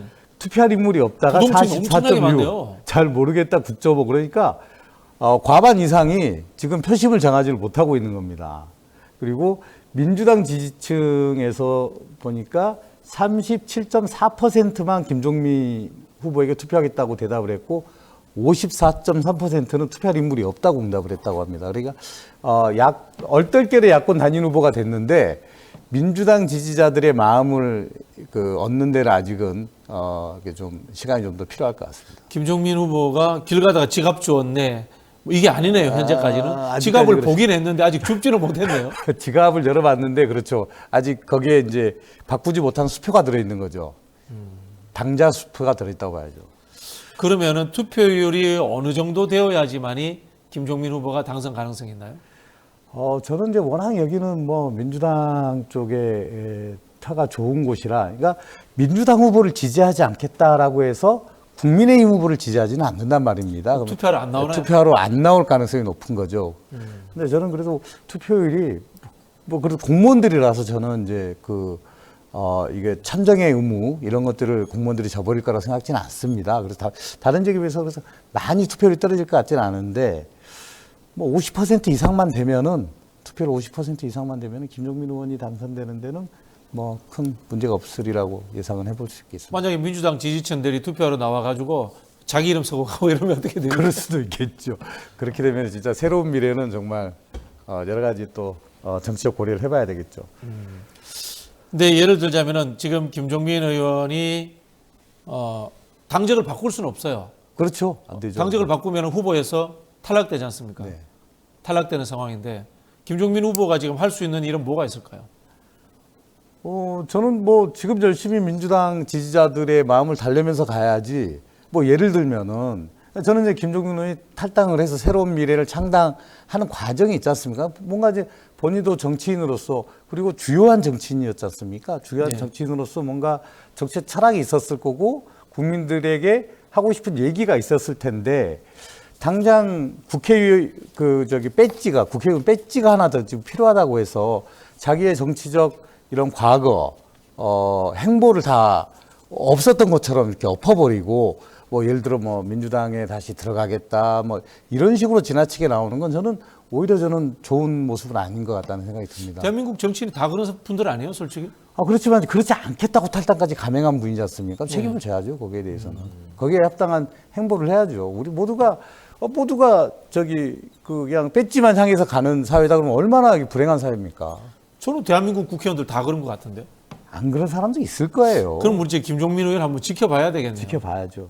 그 민주당 지지자들의 마음도 잘 달래면서도 그리고 자기의 정치 철학을 이렇게 좀 굴종적으로 양보하지 않는 어떤 그 뭔가 선이 있을 거라고 봅니다. 그 선을 얼마나 잘 지켜가는지 저도 한번 관심 있게 지켜볼 생각입니다.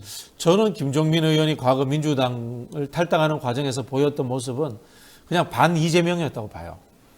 그렇지 않습니까? 가장 핵심적인 본인이 생각했던 탈당의 이유가. 네, 그렇다고 봐야죠. 근데 그게 지금 이재명 씨. 해결이 됐나요, 이분이? 그럼 뭐 이건 김종민 의원에게 여쭤봐야죠. 자, 민주당 당원들께 사과한다, 뭐 그런 표현까지는 썼습니다만은 결국은 저는 이분이 이제 반 이재명이라는 이유로 탈당을 했기 때문에 이재명 대표와의 관계 설정의 문제를 본인이 저는 고민해야 된다고 봅니다. 그리고 저는 이거의 정치는 생물이기 때문에 이재명 대표도 김종민 의원에 대해서 다시 생각할 기회를 가질 필요는 있다라는 생각이 듭니다. 네. 참 재밌게 지켜보시죠. 네, 재밌는 지역입니다. 네. 한국 정치의 역동성을 보여주는 일이 아닌가 뭐 그런 생각이 듭니다. 자, 다음 지역구도 재밌네요. 재밌는 어디입니까? 지역. 네. 안산갑을 준비해봤습니다. 네. 사실 여기 지역을 설명해 드리겠습니다만은 지역 자체는 굉장히 평이한 지역입니다. 그런데 여기도 이제 후보 구도가 굉장히 지금 뭐 매일같이 뭔가 하여튼 그 뉴스에 다뤄지는 지역이라서 한번 가져와 봤습니다. 이게 안산갑인데요. 네. 이게 예전에 경기도의 호남이다 이런 이야기 하던 지역구예요. 안산이 그렇죠. 네, 안산이 그런 지역이죠. 반월 공업단지 이렇게 되면서 호남 지역 서해안에 있기 출신의 때문에. 네. 호남 출신의 그 노동자들이 많이 밀집해 살고 있는 그런 도시죠. 역대 선거 결과를 보니까요. 2004년도에 열린우리당, 2008년도에 한나라당이 한번 당선이 됐습니다. 그렇습니다. 네. 이화수 씨라는 분이고요. 그리고 그 이후로 이제 3번 연달아 전해철 의원이 당선됐는데요. 제가 기억하는 2008년도는 민주당 계열 후보들의 난립 때문에 이분이 한나라당 후보가 당선된 걸로 알고 있습니다. 네.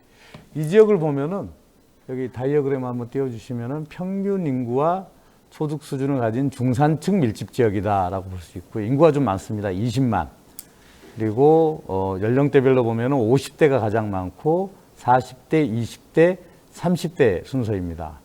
일반 급여 소득자 비율이 33%, 대기업 종사자가 11%, 그 외에는 이제 이자 배당, 임대 등 기타 소득자 비율이 30%입니다.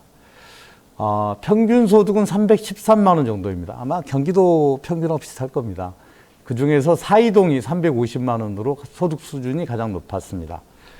50대 남성이 415만 원으로 가장 많이 벌고 20대 남성이 226만 원으로 가장 낮은 소득 수준을 가지고 있습니다. 왜 20대 남성이 20대 여성보다 소득 수준이 적은지는 잘 모르겠습니다. 저도 이거 이제 매번 찾을 때마다 20대 남성이 20대 여성보다 약간 낮더라고요. 그래서 고민을 좀 해봐야 될 지점이나 생각이 들고요. 7천만 원 이상 소득자가 경기도 평균에 비해서 2.8%포인트가 적고 2천만 원 미만 소득자는 2.5%포인트 더 많습니다. 이게 분당, 과천 약간 이제 좀 고소득자들이 몰려있는 지역을 제외하고 보면은 전형적인 경기도 평균 지역이라고 볼 수 있겠습니다. 그리고 이제 대출이 경기도 평균이 1인당 1억 원 정도 되는데 안산갑은 8,500만 원 정도 됩니다. 그런데 제2금융권 대출 비율이 경기도 평균에 비해서 3.5% 정도가 높은 수준입니다. 그러니까 자영업자가 많네요.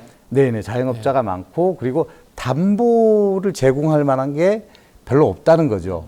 그래서 저는 이제 양문석 후보의 이번엔 대출권 이게 이제 선거판을 이 지역 선거판을 흔들고 있지 않습니까? 그래서 영향을 미칠 수 있겠네요. 지역 유권자들에게는 굉장히 그렇죠. 이거 예민하게 받아들여질 수 있는 이슈다라고 생각이 듭니다. 네, 지금 이 소매업 비중이 상당히 높지 않습니까? 네. 이제 상업이 발전된 지역인데 말씀하신 것처럼 대출이 다른 지역보다 많이 높다. 네.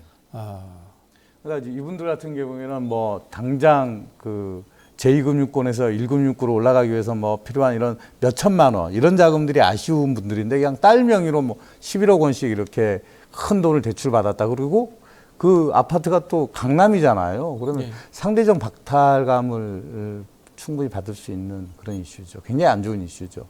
제가 이 그 인구 구성표를 보니까요. 여기 이제 안산이라는 도시가 그 반을 공단이 이제 배후에 있습니다만은 네.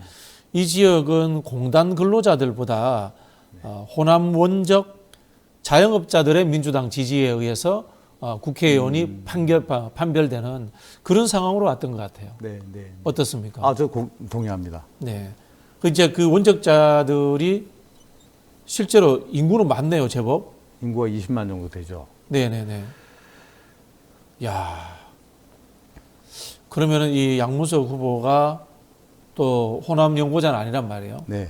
그런 부분들도 작동을 할 수도 있겠습니다. 굉장히 안 좋은 요인들이 다 중첩되어 있습니다. 경기지사에 출마하셨던 분이지 않습니까? 경남지사에 출마. 경남지사 출마하셨던 분이고 통영고성이 원래 정치적 기반이었는데 네네. 뭐 전해철 정말 비명 의원을 뭐 이제 심판하겠다고 와서 경선을 해서 이겼고 그런데 좀 이런 그 지역 정서와 맞지 않는 이런 그 뭐 대출 이슈라든지 이런 것들 때문에 민주당 지지자들이 지지하기가 마음을 주기가 굉장히 어려운 그런 후보가 돼버렸죠 지금. 네. 상대 후보가 국민의힘이 장성민 후보입니다. 그렇죠. 네. 16대 국회의원을 네, 하셨던 16대 국회의원을 했고 민주당에서. 김대중 정부에서 국정상황실장을 했죠. 네. 네, 네.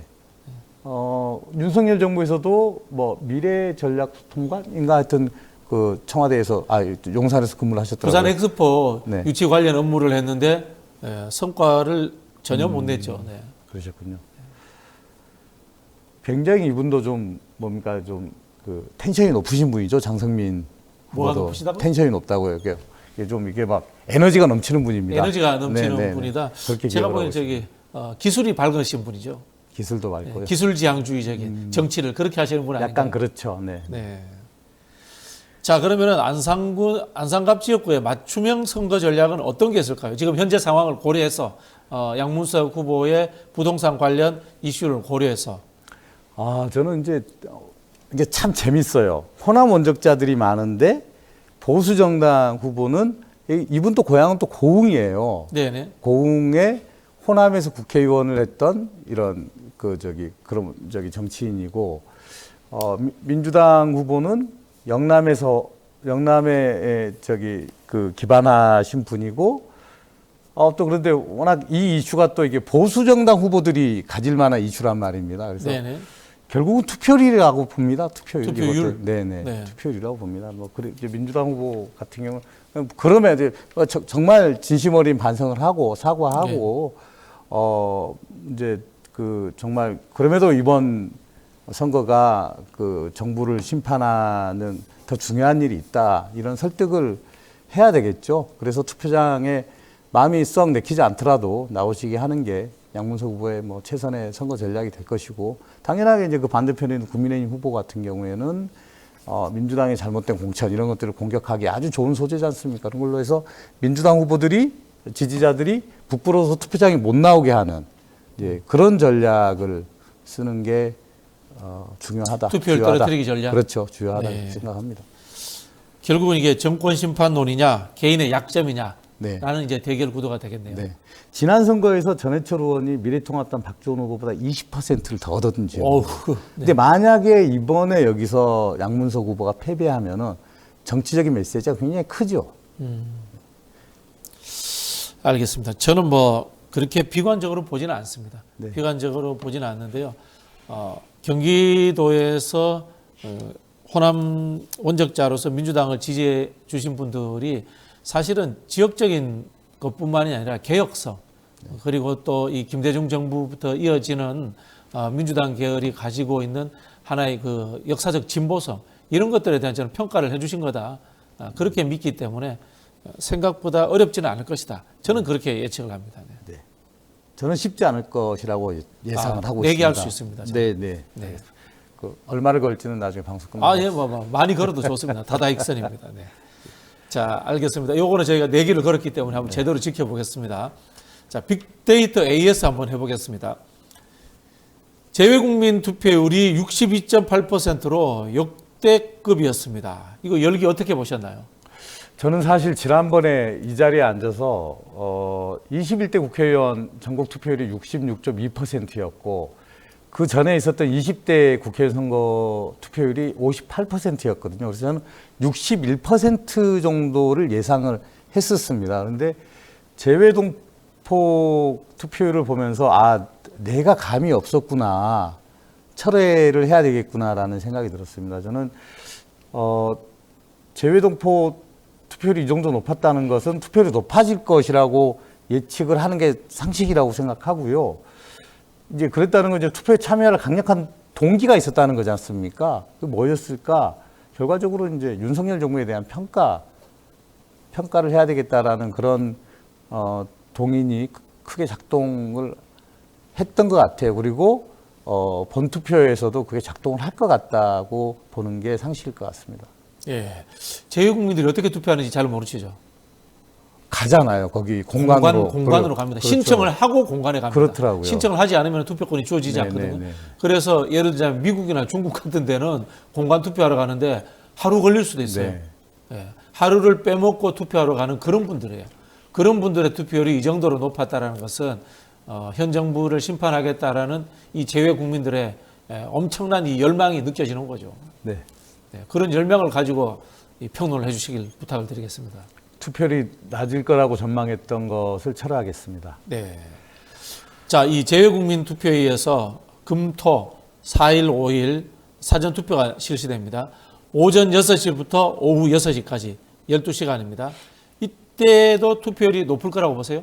갈수록 사전 투표율이 높아지고 있죠. 네. 그리고 저는 이 사전 투표율 제도가 도입됨으로써 전체적인 투표율을 높이는데 굉장히 큰 기여를 했다고 보고 있습니다. 이게 이제 더군다나 이제 각 당의 핵심 지지층들은 이제 꼭 투표를 하지 않습니까? 그런데 그렇죠. 이제 잠재 지지층들은 이제 투표를 할까 말까 이런 고민들을 하거든요. 이런 사람들이 투표장에 나올 수 있는 이런 이제 길을 터준 거죠. 그래서 투표를 높이는데 큰 효과가 있었다라고 생각을 합니다. 투표율이 보통 높으면 야권이 유리하다 이렇게 이야기하시는 분들도 있고요. 그렇습니다. 그러나 막 극단적으로 높아지면은 노년층들이 많이 나오기 때문에 보수층들이 오히려 유리하다 이렇게 이야기하는 분들도 있는데 어떻게 보세요? 저는 이제 그 계산은 어떻게 나온 계산법인지 잘 모르겠습니다만은 기본적으로 이제 고연령층들은 투표율이 높지 않습니까? 늘 높죠. 늘 높죠. 늘 네. 높죠. 그런데 전체 투표율이 높아졌다는 건 투표를 안 하던 사람들이 나와서 투표를 했다는 거잖아요. 그러면은 투표 참여하지 않던 젊은 사람들이 투표를 했다는 거고 우리가 매일같이 발표되는 여론조사 결과를 보면은 젊은 사람들은 주로 야당 지지 성향이 강하지 않습니까? 네. 그러면 투표율이 높다. 이건 야당의 지지도가 높아지고 저기 득표가 높아질 것이다라고 예측을 하는 게 상식이죠, 이것도. 근데 최근에 나타난 현상 중에 이대남들의 보수 지지 경향. 네. 또 이분들도 뭐 투표를 많이 안 하는 분들이잖아요. 네. 이런 경우에는 어떻게 보세요?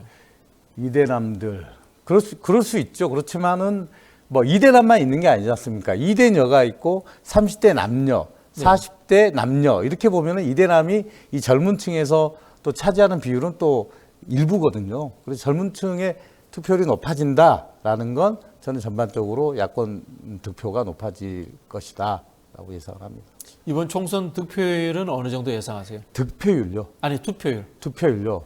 제가 지난번에 61% 예측을 했는데 거의 한 64%, 65%까지 높여야 될 것 같은데요. 이것도 내기해야 됩니다.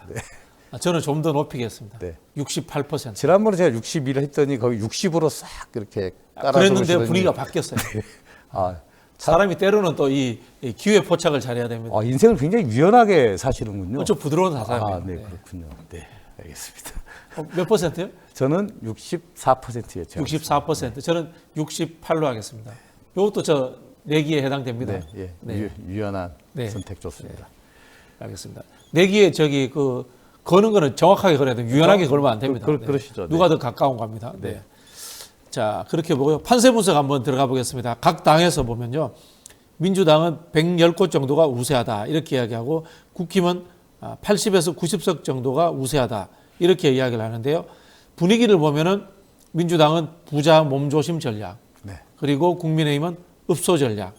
네. 이 판세 분석 어떻게 보십니까?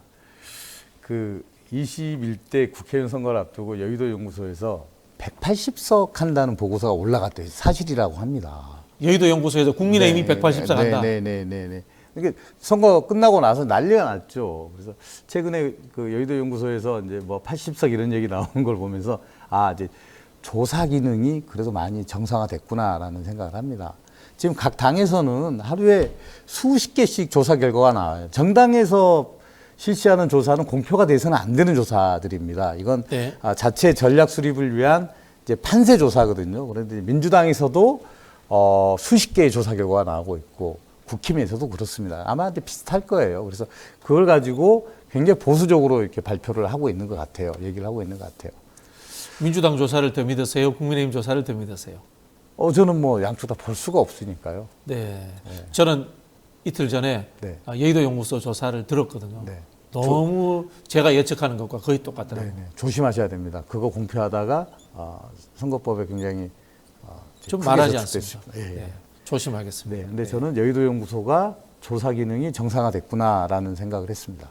원래 여당이 되면 여의도 연구소 같은 경우는 정상화되고 재밌는 게 민주당은 여당 한번 겪고 나면은 당 조직이 붕괴돼요. 그 이상하죠, 그죠? 여당 겪고 나면은 당이 더 잘 돼야 되는데 이게 보니까 이 당 조직의 안정성의 유무인 것 같아요. 네. 그 국민의힘 같은 경우에는 과거 공화당, 민정당 시절부터 했던 공채 시스템이 네. 작동을 하는 것 같고요.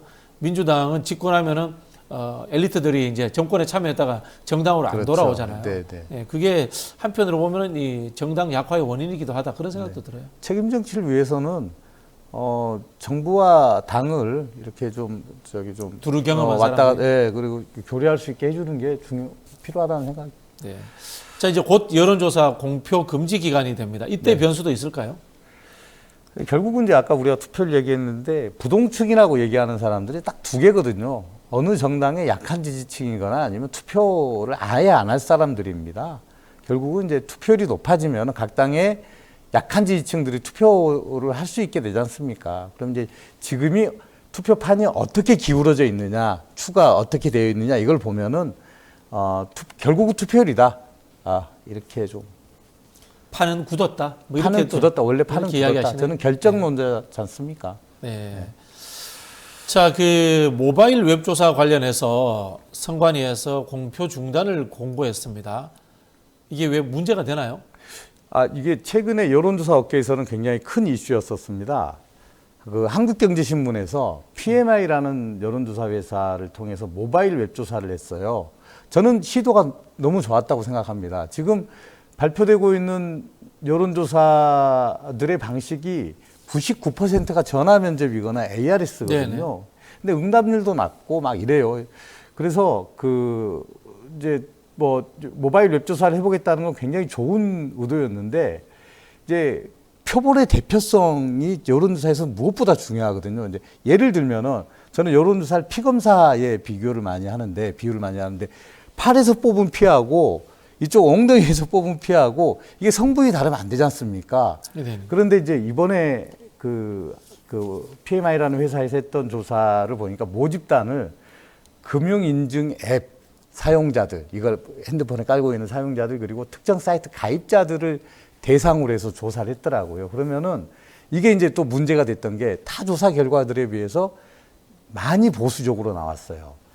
근데 이제 시도는 좋았지만 이렇게 이제 금융인증 특정 앱이나 이런 특정 사이트 가입자들 이런 사람들이 전체 유권자들 대표할 수 있었어야 되거든요. 특정 소득을 가진 사람, 직업군을 가진 사람 중심으로 모집단이 만들어질 것 같은데요. 그렇게 편중이 됐을 수 있다니까. 예를 들어 정치 성향도 그렇지만 우리가 인구 구성 비율을 성, 연령, 지역 기본으로 하는데 맞춘다고 하지만 예를 들면 이제 클리앙에 주로 오시는 분들만 대상으로 조사를 한다거나 일베의 회원분들만 대상으로 한다거나 그러면은 전혀 다른 결과가 나오지 않겠습니까? 이건 전국에 있는 유권자를 대표할 수 없는 사람들이기 때문에 그렇지 않습니까? 근데 제가 보기에 이번에 시도는 좋았으나 문제의식은 좋았으나 모집단의 대표성 이게 좀 아쉽다. 그래서 그것 때문에 이번에 공표 보도를 제지를 하게 된 겁니다. 그 조사는 민주당이 잘 나왔겠네요, 당연히. 아니죠. 보수 응답자. 보수 쪽이 잘 나왔나요? 네, 알겠습니다. 자, 전체적으로 여론조사의 이제 신뢰도 문제 들쭉날쭉하고요. 사실 저도 여론조사 불신론자 아닙니까? 대표적인. 네. 이거 어떻게 극복해야 됩니까? 좋은 조사는 많은 것들을 설명해 줄 수 있습니다. 근데 저는 이제 그렇습니다. 조사에도 비용이 있거든요. 같은 날 발표된 조사지만 500만 원짜리가 있고 1,500만 원짜리가 있습니다. 이걸 잘 또 구분해서 보셔야 된다. 그리고 이게 조사에는 비용이 들어가기 때문에 발표하는 데는 뭔가 다 이유가 있습니다. 그래서 어떤 의도로 실시되는 조사인지도 좀 더 봐야 될 것 같고요. 저는 이제 가장 중요한 게 이겁니다. 최근에 여론조사 응답률이 낮다 뭐 이런 얘기들 많이 하지 않습니까? 근데 조사도 기업 입장에서는 하나의 상품이거든요. 근데 상품을 만들 때는 어떻게 합니까? 원재료 사와서 가공해서 납품을 해서 이제 부를 창출하는 거지 않습니까? 근데 처음에 여론조사의 원재료가 어디서 나옵니까? 이거 응답해 주시는 분들에게 나오는 거거든요. 근데 그걸 공짜로 쓰고 있어요. 조사업계는. 그리고 통신사는 이들하고 소통하는 과정에서 통신료 아니면 이제 번호를 판매하거나 이렇게 해서 이익을 얻고 있고 이걸 가공해서 조사업체는 이익을 얻고 있는데 원재료를 제공했던 유권자들은 아무런 혜택이 없고 귀찮기만 합니다. 여론조사 공해 때문에 시달린다는 얘기까지 나오지 않습니까? 이것들이 조사의 질을 떨어뜨리고 응답률을 떨어뜨리고 있어요. 근데 저는 이들에게 이제 대가를 지불해야 된다라는 생각입니다. 조사 비용이 좀 들어가더라도 적절한 리워드를 제공하게 되면 이들도 자기 정치적 그 의사를 표출할 것이고 그리고 그 혜택이 오게 되면 응답도 높아지겠죠. 그러면 조사의 질도 높아지겠죠. 그래서 모두가 혜택을 받는 저는 선순환 구조를 만들어야 된다라고 생각을 합니다. 네, 마지막 질문에 굉장히 열정적으로 답을 하시네요. 네. 본인의 생각과 관련돼서 그런 것 같습니다. 저는 원가가 더 많이 들어가게 됩니다. 리워드를 드리게 되면. 그렇지만 그럼에도 불구하고 저는 꼭 필요한 조치라고 생각을 합니다. 저는 법적으로도 이런 것들이 좀 제도화돼야 된다라는 주장을 요즘 하고 있습니다. 선거 전에 이제 마지막 출연이신 것 같은데 시청자들께 인사 말씀 좀 해주시죠. 예. 저는 사람들과 지역의 구체적인 삶을 돌보는 것이 정치의 요체라고 생각을 합니다. 이제 그러기 위해서는 이렇게 주장만 난무할 것이 아니라 그 사람들이 어떤 사람들이 어떻게 살고 있는지 데이터로 살피고 분석해야 된다는 생각을 가지고 있습니다. 그래서 저는 이렇게 정치만 주장하는 이런 정치 환경에서 더 좋은 정치로 좀 나가자는 취지에서 빅데이터 플랫폼을 만들었던 거거든요. 그래서 데이터가 잘 사용되는 정치가 더 좋은 정치라고 생각을 합니다. 그리고 데이터를 가지고 유권자를 설득하는 정치인, 정치 집단이 우리에게 더 진정성 있는 집단이다. 이런 것들을 유념을 하면서 좀 이번 선거에 임해 주셨으면 하는 생각입니다. 그리고 앞으로 저는 뭐 기회가 생기면 더 좋은 데이터를 가지고 와서 더 좀 면밀하게 이렇게 좀 말씀을 드릴 수 있도록 하겠습니다. 네, 박혜성 대표님 감사합니다. 저도 많이 배웠습니다. 뉴스인사 프라임은 여기에서 마치도록 하겠습니다. 유튜브 멤버십 회원들에게 우선 공개가 되고요. 당일 저녁 일반에 공개가 됩니다. 많은 관심 부탁드리겠습니다. 저는 내일 아침에 다시 찾아뵙겠습니다. 감사합니다.